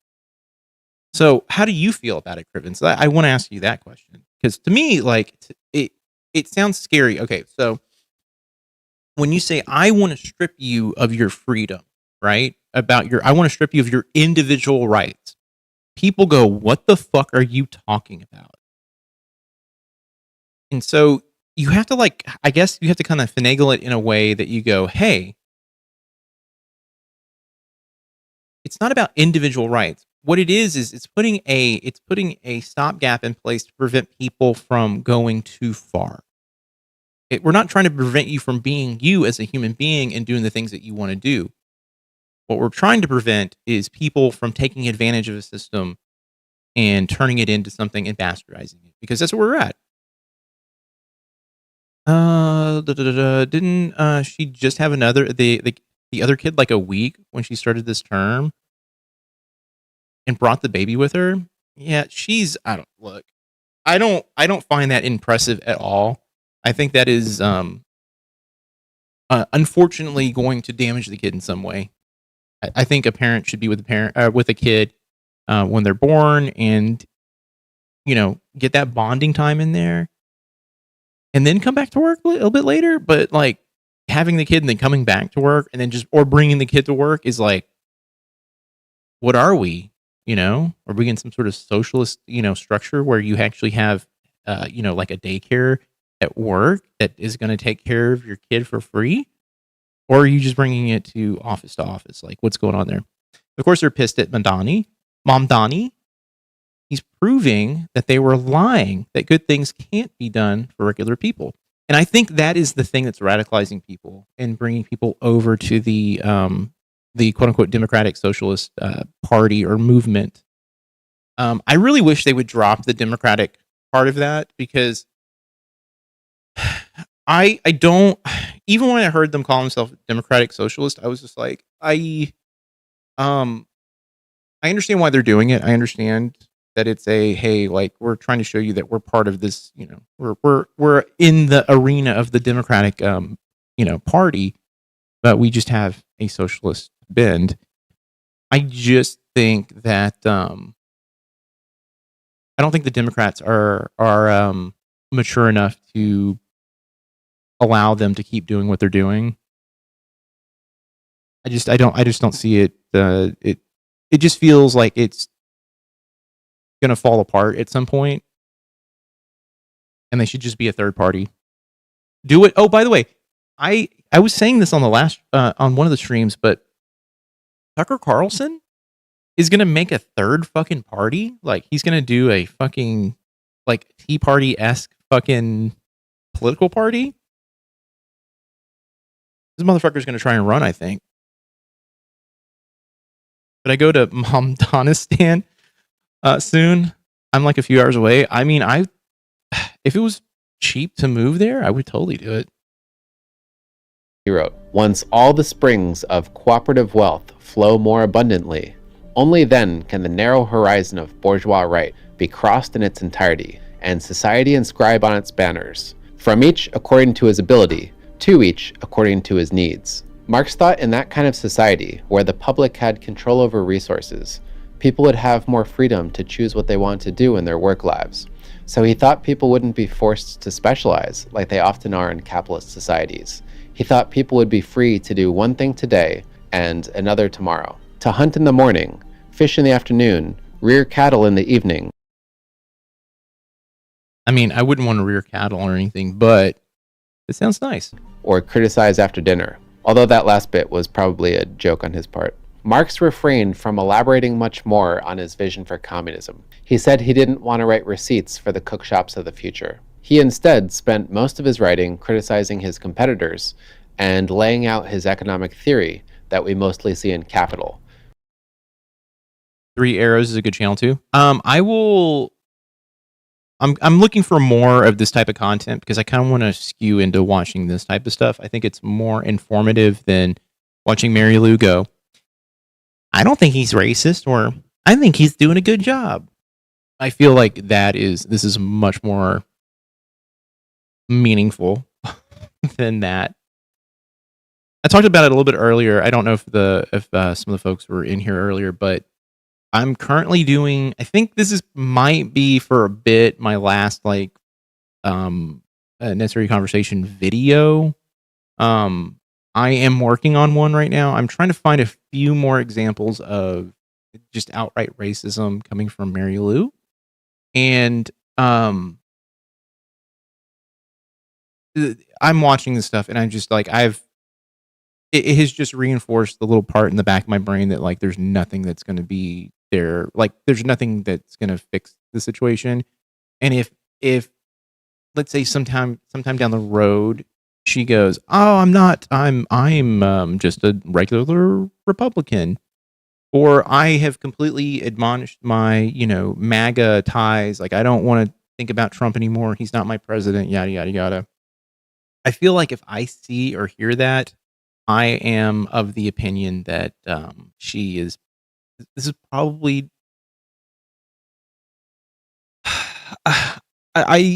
I don't want to fall into the realm of conspiracy theory, but like I sometimes watching the show now, I'm like, I feel like some of this is an act, and if she comes out of this and is like, yeah, I'm just gonna feel like it's an act.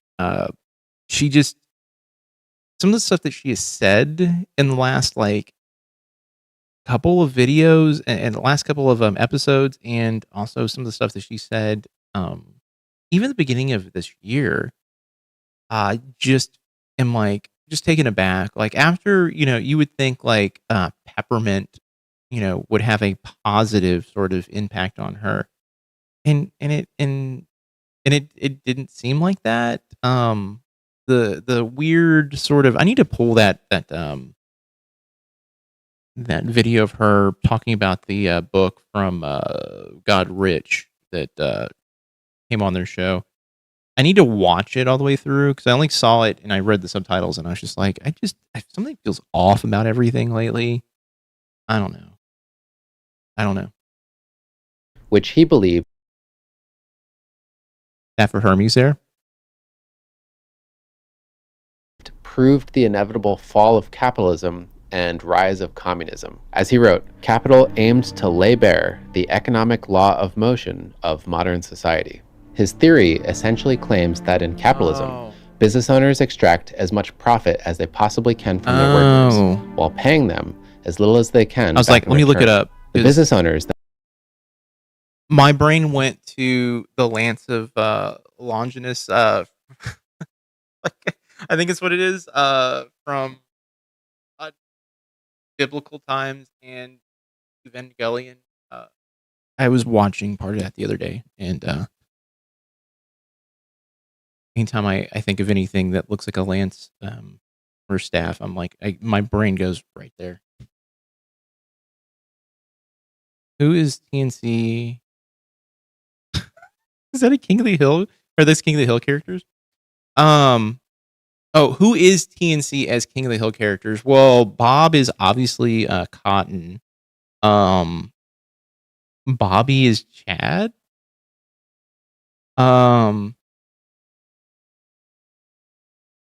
Haley is Joseph, and yeah, Mary Lou's Peggy. The same way the fascists became the symbol of fascism, the Catasis should become the symbol of anti-fascism. Let's make it happen. I don't know if you can. Is it? It's not a trademark symbol, right? Like people haven't been like the Red Cross being like we're the Red Cross. We've trademarked it. You can't use it. No, Haley is Connie. I don't think so. I don't know. Maybe. She comes off as more of a Joseph. I'm just kidding. No, Haley. Yes, you're probably right. Haley is probably more Connie. I'm trying to think who would. There's no one who could be Hank. I can't call Chad Hank because that's not Chad. Then take those profits and use them to expand their businesses, buy more machines, and develop technology, which further develops the material conditions of capitalism. As this continues and business owners... Idealistically, why Joseph? I feel like she's adopted. I don't know. She's not though. If I can't sell my grandmother for profit, my rights are threatened. Oh shit. Yeah, I mean that's I do look, I'll be honest with you. I feel like in a world in the near future, I feel like that would be on the table. Just like it was in the past. People are going to be selling kids and shit, and we're going to be like we're already kind of skewing into second and even third world country territory. So, I mean, we are technically a second world country. Is that official? I've seen a couple places call us that, but I don't know if it's been official. Haley is Bobby when he goes to a woman's self. That's my purse. I don't know you. Yeah. I can get behind that. Owners compete with each other and push everyone else. So Haley and Chad are both Bobby. Co-ops.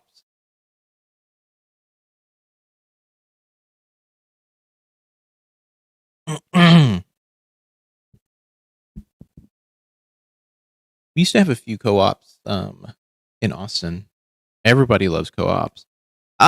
Yeah, so the thing is though, if we were in a society where co-ops meant, hey, I'm going here and, I don't have to do anything else, fantastic. But the co-ops are like, or in Austin, we're like, oh, you want to be a part of this? Well, you have to be here 2 days out of the week to work. And it was all like, just a grocery shop here? It's like, yep.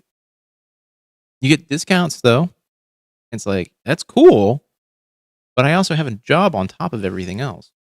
Now, today, I would probably do it just because I do have the free time to probably do a couple hours here and there.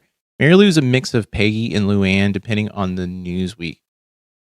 Yeah, I'll be honest with you. I am full in the Peggy Hill is a Peggy Hill's a narcissist. I think it was Craig over on Twitch here was like, you ever hear the theory of after she fell out of the plane, it really fucked her up? And no, you know what? The Bill and Peggy combo makes sense. That makes sense. But yeah, her falling out of the plane and surviving actually gave her some form of brain damage, and that's why she acts the way she does. That's why she's so different. Back, I got to fight an arch-tempered Jen, really? Okay. Hold on.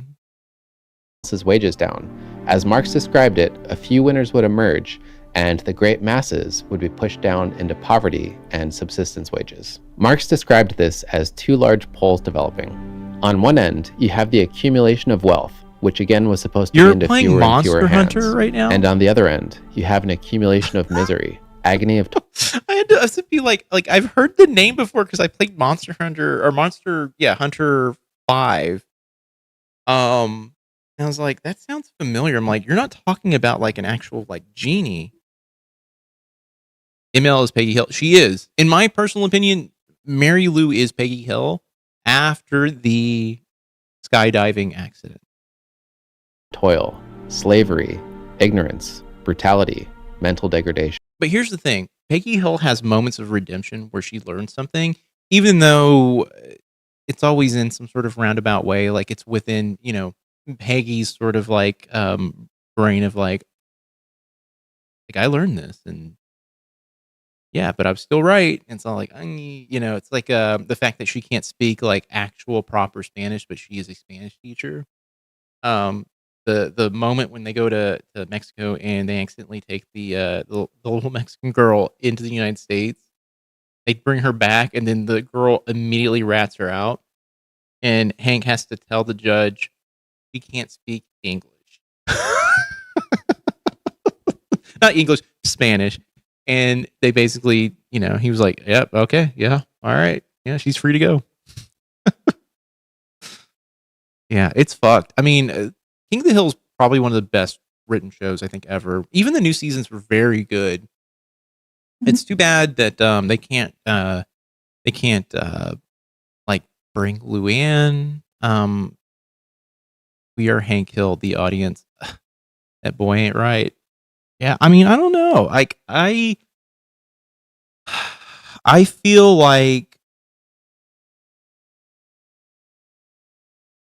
feel if the show was like King of the Hill, I would be much more impassioned about it. It's so funny. It took me making videos about them to be like, oh my god, I don't think this is productive. As someone else has said in the chat before, I don't think this conversation is necessary.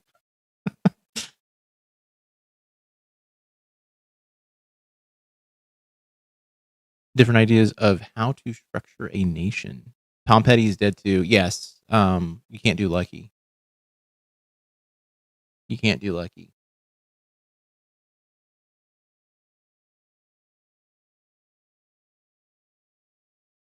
I don't know. To me, it feels kind of weird not having Luann around. Mary Lou is foul. She is foul, but not in like the chicken sort of way or the bird sort of way. She's just foul. All the isms are different. Yeah, I mean, I completely understand. Like, and that's the thing. It's like, this is why I'm trying to watch these videos, is because like I have a very, very, very basic understanding of socialism, communism, liberalism. I have always been sold on the idea that liberalism is the act of wanting to be free and having the right to be free, and in a way, it kind of is. In a way it is, but it is in the way that, hey, when you take the governor off of an engine, you have no idea how fast it's going to go until you actually put your foot down on the pedal. And how do you rein that in? Well, the governor's the thing that reins it in. So yeah, I don't know.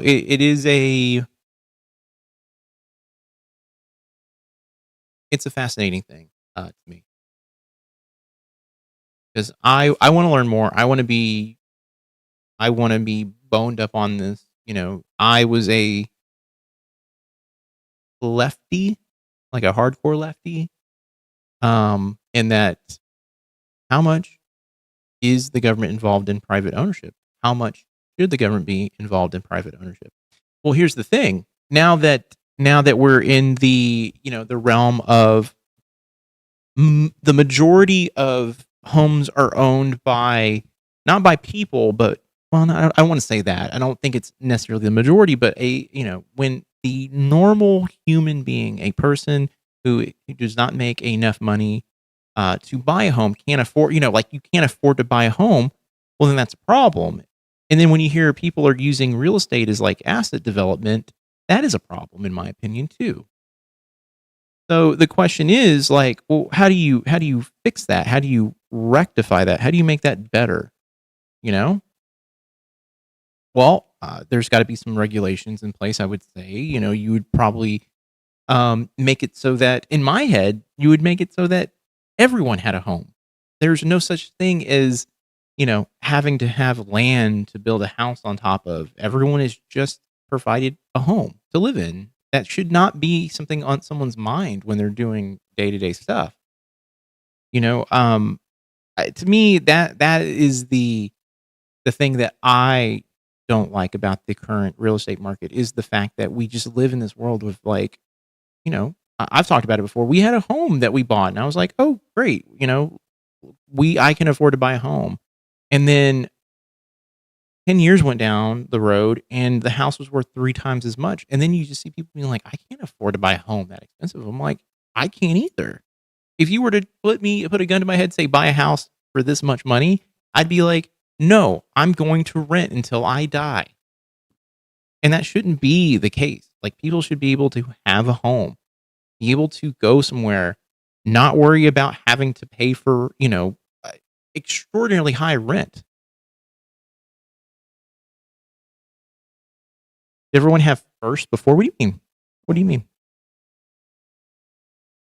I don't know. I just think about it and,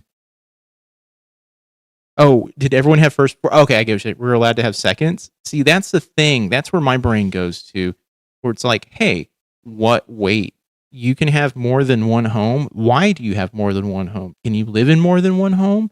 That doesn't seem right. That doesn't seem correct. Oh, you can have as many homes as you want. Oh, you can put your name on the outside of the home. Oh, wait, you can build on top of that home and turn it into, a tower. Like, cool, fucking great. Oh, and then you can force people to pay, get into predatory contracts while renting out your home or one of your rooms in your home. Oh, and then, yeah. Now I have so many homes now that I don't even know what to do with them. That's fucked. To me, that doesn't seem right. It doesn't seem good. I don't know. I think there's like a point at which excess is not okay. Like, I even consider that for myself. Like, there's things. Good night, everyone. Hey, April, have a good night. Thank you so much for hanging out tonight. By the way, I will just give everyone a quick heads up. I am going to finish this video, but I'm going to get off of the stream at that point. I will be on Monday afternoon, probably closer to noon. Suzanne gets home that night, so I'm going to stream that day. We'll watch Sunday's episode, and then Wednesday night I will do a like late night stream. So we're going to still watch Necessary Conversation. I am also going to be working on trying to get some video stuff done. I am going to try and get a video out for Mary Lou Monday. I think that's the goal right now. I'm going to try and work through tomorrow. Hopefully I get some sleep. But yeah. All right, let's keep going. He said that as there was this growing mass of misery, there'd be a corresponding growing revolutionary impulse, an eventual revolt of the working class. As material conditions and the social conditions that correspond to them continue to develop in that manner, they eventually outgrow capitalism, bursting it like a shell.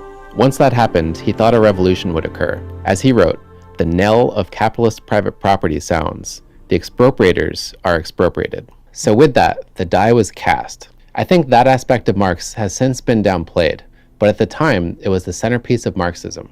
The question was, will it happen or won't it happen? In the decades following Marx's death, capitalism seemed to be developing in the way that Marx predicted. Class dynamics seemed to be polarizing and sharpening. Marxist parties sprang up across Europe, and the German Socialist Party emerged as the international leader of socialism, and was explicitly Marxist. It occupied an increasing number of seats in the local, state, and national legislatures, controlled immense trade unions, and was exceedingly well-disciplined and organized. Well, I know he's probably getting into it, but I'm like, I'm at the edge of my seat with like why we got to where we got to, because it does seem like people were taking this on, being like, let's run with this. In the belief that Marxian sociology provided irrefutable assurance of its ultimate triumph. But in the last decade of the 19th century, ominous contradictions to Marxism began to appear. Capitalism was reforming and becoming gentler. Misery wasn't increasing, it seemed to be shrinking. Wealth was spreading across all classes of society, and the working class didn't seem to be turning towards communism. Marxists were faced with a choice: stick with the position that Marx was right, which was the orthodox Marxist position, or say that, at least in some aspects, he was wrong, which implies diversifying your sources of belief. The person who came to embody the latter position was a man named Edward Bernstein. Bernstein was a highly regarded Marxist. He was mentored by Marx's collaborator, Friedrich Engels. He was even asked by Engels to produce a new volume of Capital based on Marx's notes.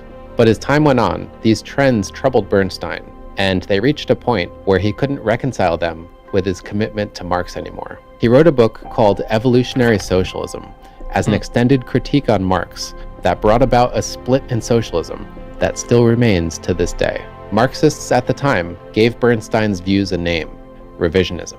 To show that the historical trend that Marx predicted wasn't occurring, Bernstein checked certain statements in Capital against modern evidence like tax receipts, and concludes that it is quite wrong to assume that the present development of society shows a relative or indeed absolute diminution of the number of the members of the possessing classes. Their number increases both relatively and absolutely. If you just looked at what was happening in society, he argued, improvement was unmistakable. Society was transforming in a humane direction, which signifies not hopelessness, but capability of improvement in the condition of the worker. He said it is not only useless, it is the greatest folly to attempt to conceal this from ourselves. He also broke from Marx as a theorist, for example by saying that his framing wasn't pluralistic. It doesn't make sense to speak of workers as a homogeneous mass. And he criticized traditional socialist goals. He called the experiments that had been done with collective societies until then sad experiences. that were causing people in socialist circles to turn their backs more and more on the whole cooperative movement. He even called central planning absurd. He calculated how much work it might take for a government to direct an economy in an advanced European country and concluded, what abundance of judgment, practical knowledge, talent for administration must a government or a national assembly have at its disposal to be even equal to the supreme management or managing control of such a gigantic organism. In the meantime, he argued that socialists were actually making progress by working democratically within the system. In all advanced countries, he said, we see the privileges of the capitalist bourgeoisie yielding step by step to democratic organizations. So, I mean, okay, yeah, you could be like, yeah, everything's going great right now. Everything's going great. But isn't that how you lull people into accepting a just a movement in general? It's like, hey, look, it's not that bad. As a result, he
That ass, I guess. Use a simple as of a turtle called the Fabian Society, which used an image of a tortoise as a symbol for there's a pair of boobs in there too. For gradualism. But they did have an end goal of complete socialism. It was Bernstein's position that the ultimate aim of socialism is nothing, but the movement is everything, that ended up leading democratic socialist thought. So Bernstein is generally recognized as sort of the father of democratic socialism. The gradualist argument, if you think about it, breaks orthodox Marxism. If workers are making improvements in their lives through gradual reforms, then they're becoming less miserable. They now have something to lose besides their chains. So why would they risk their lives in a sudden and probably violent revolution if they could improve their lives peacefully and democratically by working within the system? So the further we move towards reformism, the further away we move from Marx's prediction, strictly understood. This led to a split that was framed as a question within Marxism: reform or revolution. Reformists more or less went with Bernstein, and revolutionists stuck with the orthodox position. Rosa Luxemburg distinguished herself by publishing a popular pamphlet affirming the revolutionary position. The head of the German Socialist Party, Karl Kautsky, also reaffirmed the orthodox Marxist position over and over. But reformism seemed to be the winning argument in the long term. Within about 20 years, most socialists in the party moved over to Bernstein's camp. The next, and in my opinion the last, major development in socialism came from Vladimir Lenin. I think Lenin's contribution to socialism can be mainly understood in two phrases, neither of which he said, but both I think summarize his philosophy well. The first is that the revolution must happen. Socialism must be implemented by any means necessary. Lenin was both committed and creative. He believed in throwing himself into a problem and figuring things out as he went, something captured in a Napoleonic maxim that Lenin was fond of saying. He was also a devout Marxist who treated Marx's writing like scripture. Like Marx, Lenin was also a historicist. He was driven by an absolute faith in his own historical destiny. The destiny of leading a Marxist revolution. Lenin was convinced that he would be the one to wield the conductor's baton, as he put it. In order to make this revolution happen, the first problem that Lenin had to deal with was the fact that communism wasn't spreading among the working class, like Marx predicted. I mean, is it because of the fact that like maybe education might be the issue with that? I mean, you would think being undereducated and not, I guess being taught about these things. I mean, look at me. I mean, I never really fucking had a clue the history of communism and socialism in any way, and what it has meant and changed over time to be. So I could imagine, like, you don't know what you don't know. In other words, class consciousness wasn't spreading. Lenin made this out to be not only not a problem, but natural. He said historically, socialism, including Marxism, comes from the upper classes, from educated intellectuals. He then implied that the reason why it hadn't spread among the working class was that it's too complicated. He goes on at length about how difficult it is to educate someone to give them genuine class consciousness. I guess I did say that, huh? As he sees it, implying this is something the working class can't figure out on their own. So he concluded that class consciousness cannot come from the working class. It has to come from without.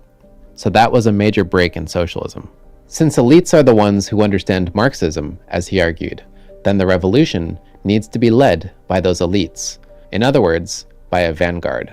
So this vanguard of elites is, as he said, to stand undeviatingly on the basis of Marxism, while it leads the whole of the political struggle with a staff of professional agitators. So in Orthodox Marxism, also called classical Marxism, workers are supposed to lead the revolution and hold power once the revolution succeeds. In Leninism, elites lead the revolution and hold power once it succeeds. So Orthodox Marxism. I don't know if I would want elites to be in power. So I would probably be a traditionalist in that sense. I don't know. I feel like, I don't know. Marxism is bottom up, and Lenin's philosophy is top down. Elites claim to rule in the name of the people. Lenin's philosophy of revolution by any means necessary meant that the Bolsheviks maintained a certain amount of ideological and moral flexibility. For example, the Bolsheviks made allies on their way into power, but when they saw opportunity to suddenly seize power for themselves, they took it, then promptly turned to destroy all parties opposed to that seizure. They also called themselves internationalists, but then leaned into nationalism once they realized its psychological power. The Bolsheviks also made themselves out as the party of peace, something that made them popular among Russian soldiers at the time. But then shortly after coming into power, were embroiled in a civil war, as well as wars with Ukraine, Armenia, and Georgia, as they all tried to separate from the Soviet Union, and also a war with Poland. To give one more example, the Bolsheviks allowed an election once they came into power. When that election refuted them, they dissolved the Constituent Assembly, ending democracy in the Soviet Union. So for the Bolsheviks, getting power and implementing socialism, as they saw it, was the overriding goal. They said what they needed to say, and they did whatever they thought they needed to do in order to make that happen. The second phrase to understand Leninism is the phrase, "There shall be no dissent within the party." To understand Lenin's position on that, you could look at how he defined the word freedom. Dealing with calls for free speech in his time, he said, "Freedom is a grand word, but the type of freedom that socialists needed," he argued, was freedom from dissent, freedom to express your ideas without anyone conflicting with it. He said socialists need complete liberty to reveal to the working class that its interests are diametrically opposed to the interests of the bourgeoisie. In Lenin's framing, there are only two choices: socialist or bourgeois ideology. There's nothing in between. And within that, he calls for absolute conformity to socialism. He says, to belittle socialist ideology in any way, to deviate from it in the slightest degree, means strengthening bourgeois ideology. In practice, this meant absolute conformity to Lenin, since Lenin's system was a top-down one, and he dictated what socialist ideology was. When the Bolsheviks first came into power in 1917, no other political party had ever been so closely tied to the personality of a single man, as Orlando Figes put it. In practice, this led to a style of rule that can best be described as authoritarian. So Marxism-Leninism is an authoritarian style of socialism. This also typically means an effectively one-party state, Marxist-Leninists don't tolerate political opposition if it's deemed a threat to the state. They also typically use propaganda to enforce their messaging and censorship to block ideas that are deemed politically harmful. This also typically means mass imprisonment of political opposition and some sort of secret police that surveils the population, with Lenin's Cheka setting the example for that, who later became the KGB. The Bolsheviks also heavily repressed the Russian Orthodox Church and tried to replace their religious authority with the authority of the communist state. So they encouraged a sort of new worship of the state, which at first was mainly done through propaganda, with Lenin at its head, complete with socialist icons like Marx and Engels, replacing traditional religious ones. Being socialists, Marxist-Leninist states also typically take steps to reduce socioeconomic hierarchies. For example, once Russia's economy stabilized under Lenin's new economic policy, the Bolsheviks spread electricity throughout the Russian countryside for the first time in its history. The Bolsheviks also ran on an all power to the Soviets slogan, which at first, when the government was weak, meant the direct self-rule of the peasantry. So Marxist-Leninists basically were socialists. Marx himself was the originator of communism. There's all like degrees of like it is taking an idea and then just modifying it ever so slightly, with the big change between socialism and communism being that the bourgeoisie would be the ones running the party under a socialist agenda. Under a communist, it would be the people running it, not the bourgeoisie. Interesting. Soldiers and workers. Another Bolshevik slogan was "Loot the Looters," which was apparently designed to justify working class resentment and direct action against the rich. This ended up being a winning formula for gaining power. In the 20th century, Marxist-Leninists were able to use it to come into power in China, Southeast Asia, Eastern Europe, Sub-Saharan Africa, and Cuba. The Soviet model is the model at which it propagated more so than the original idea of communism has. The Cubans, though, I believe, were the only ones who took on true communism. All Marxist-Leninists tend to be welfarist, for example by trying to provide housing and full employment and healthcare. Economically speaking, Marxist-Leninists tend to be pretty experimental. They tend to abolish certain types of property ownership and nationalize certain industries. They've also historically run experiments with collective work, namely with collective farms. Lenin's first few years in office were especially experimental, with his war communism, which even tried to abolish money and replace it with a universal system of state rationing. But their policies tend to eventually settle somewhere between capitalism and communism.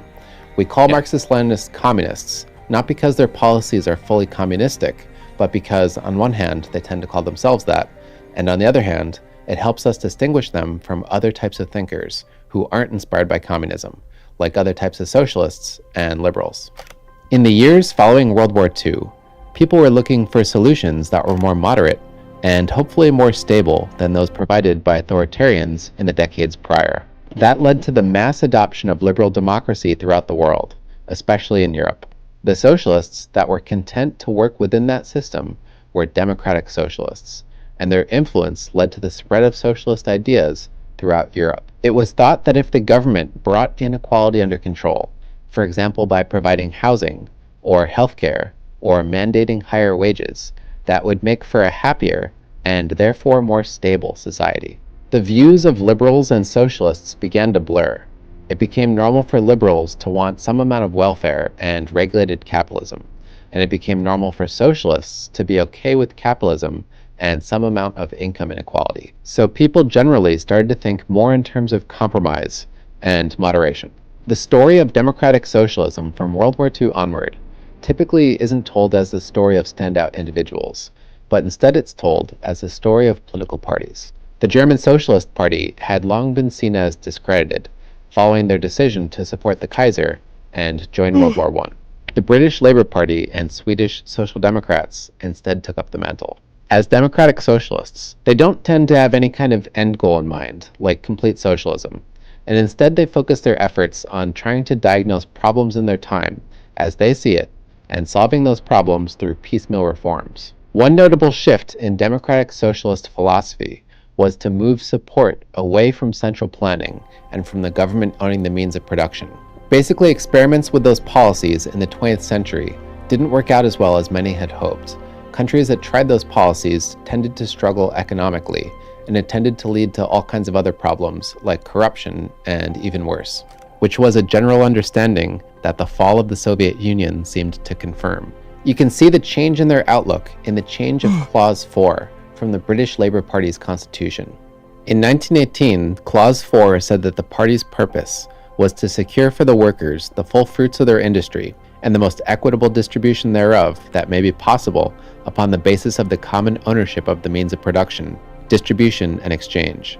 But in 1995, the clause was revised to say that the party now wants a dynamic economy serving the public interest in which the enterprise of the market and the rigor of competition are joined with the forces of partnership and cooperation to produce the wealth the nation needs and the opportunity for all to work and prosper, with a thriving private sector and high-quality public services, where those undertakings essential to the common good are either owned by the public or accountable to them.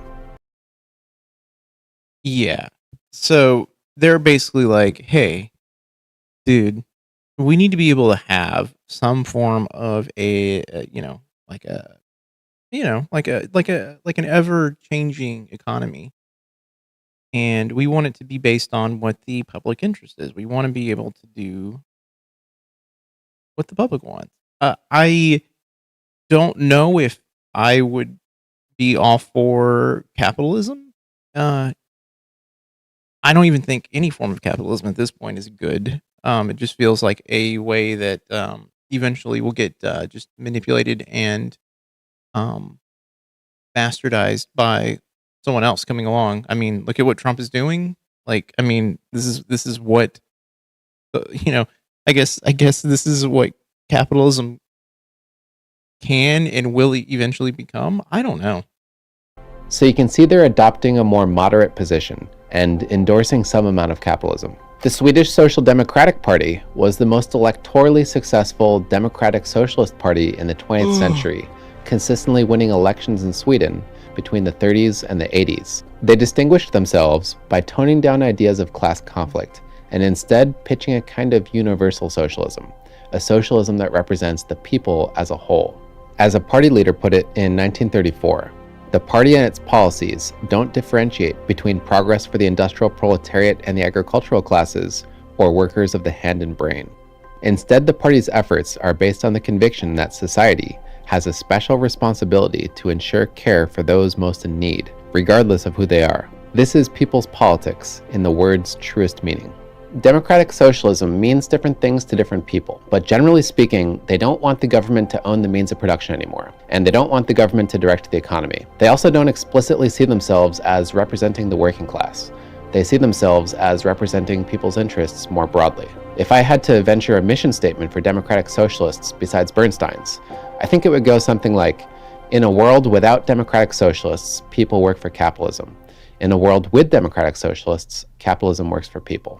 This video covered the main currents of socialism as I don't know. I feel like I don't know. I just don't. I feel like there's no room for capitalism anymore. I don't know. I think I'm completely radicalized into the realm of like, ew, this is not good. Oh, I don't want to blow everyone's ears out, but there we go. All right, I am going to go to sleep. I was falling asleep towards the end of that. Kept feeling my eyes close. I told this to Suzanne earlier today. I was just like, I was like, this is like we're definitely in stage capitalism. Yeah, 100%. I just don't think, I just don't think there's a place in it, a place there for whatever this is. And I think the moment you kind of you're just gonna have to eradicate capitalism in its entirety. That's the unfortunate fucking part about the whole thing. It's not unfortunate. It's a good thing. We need it. It's not unfortunate. My thing is just how do you do it? And will they let it happen? I personally believe we're at a weird impasse where it's hard to trust anything that you see. I'm very distrusting of the quote unquote economy, the stock market, the fact that money is only in a very small portion of the world's hands. Good night, Joel. Good night, chat. Happy America birthday. I don't know if it's happy. But, I digress. I will have a more formulated thought after I get some sleep. But getting to the end of the video, I think the guy who did this video did a good job. I understand it a lot more than I did, especially compared to the first video we watched. I pulled two videos and I was just one's long, one's short. Let me look at the short one first. We'll see where we go, how we get to the next part. The guy explained it to a point where I'm I get it. I understand it. I don't understand all the intricacies. I'm not going to say I'm completely well versed in everything about communism, socialism, and even capitalism. But I get it. I get the differences between the three things as well. And so for me, this all kind of boils down to what is going to be the change? What is going to be the catalyst?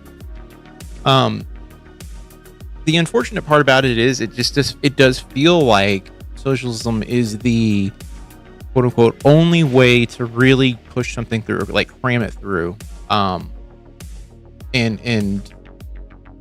because you have to explain and you have to destigmatize what communism is for it to work. Communism is a bad word. It has a negative connotation behind it, and that is the reality. It's fucked because you want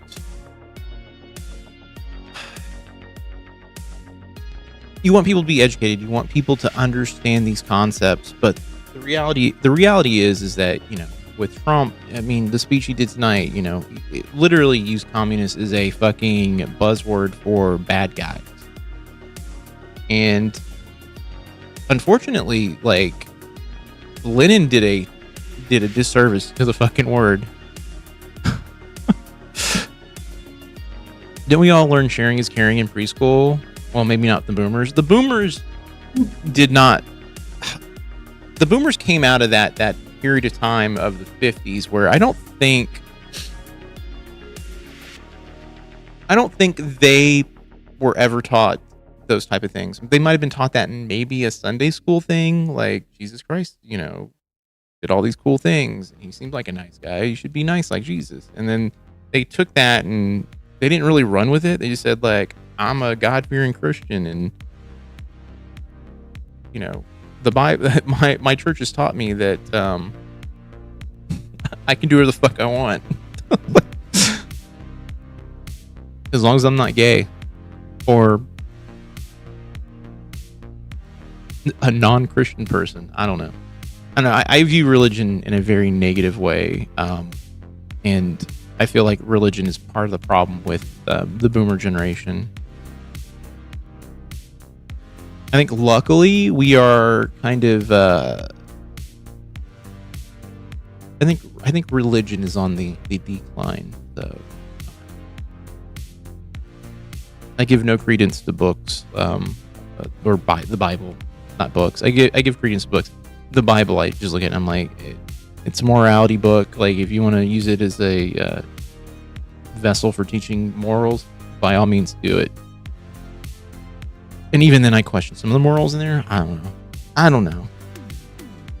I don't know. I don't fucking know anymore. I'm tired. But I'll say this. I personally think that we are at that point where how do you convince people, like, hey, a change is needed, and it's going to have to come through the concept of socialism. They need to figure out a way to also explain Nazis, and how Nazis and the Socialist Party are not tied together, even though I know the Nazis call themselves socialists. I don't know. They got to figure that out, because they use that shit too as a fucking way to fucking throw idiots off too. All right, I will be on. I'm aiming for Monday in the afternoon, probably like noon. I'm thinking about like 12:30 or 1. We'll see. I'm hopefully I can get some sleep tonight. If I can get some sleep tonight, I'm gonna also try and get that video done. Okay, good night. Hopefully your dog feels better and has a beautiful solid log soon. He has not. Like, I literally was preparing to be like, I'm gonna have to like let you guys watch a video while I go downstairs and help him. He has not gotten up, so I think we're past the point of it being a problem. I don't know. We'll see. All right, I'm getting the hell out of here. I'm tired. I can fucking feel it in my bones. I'm gonna go play chess until I fall asleep. All right, everybody, have a good night. I will see you most likely Monday, where we'll try to plow through Sunday's episode. Yeah. We're gonna do that. All right. Thank you guys so much. Bye.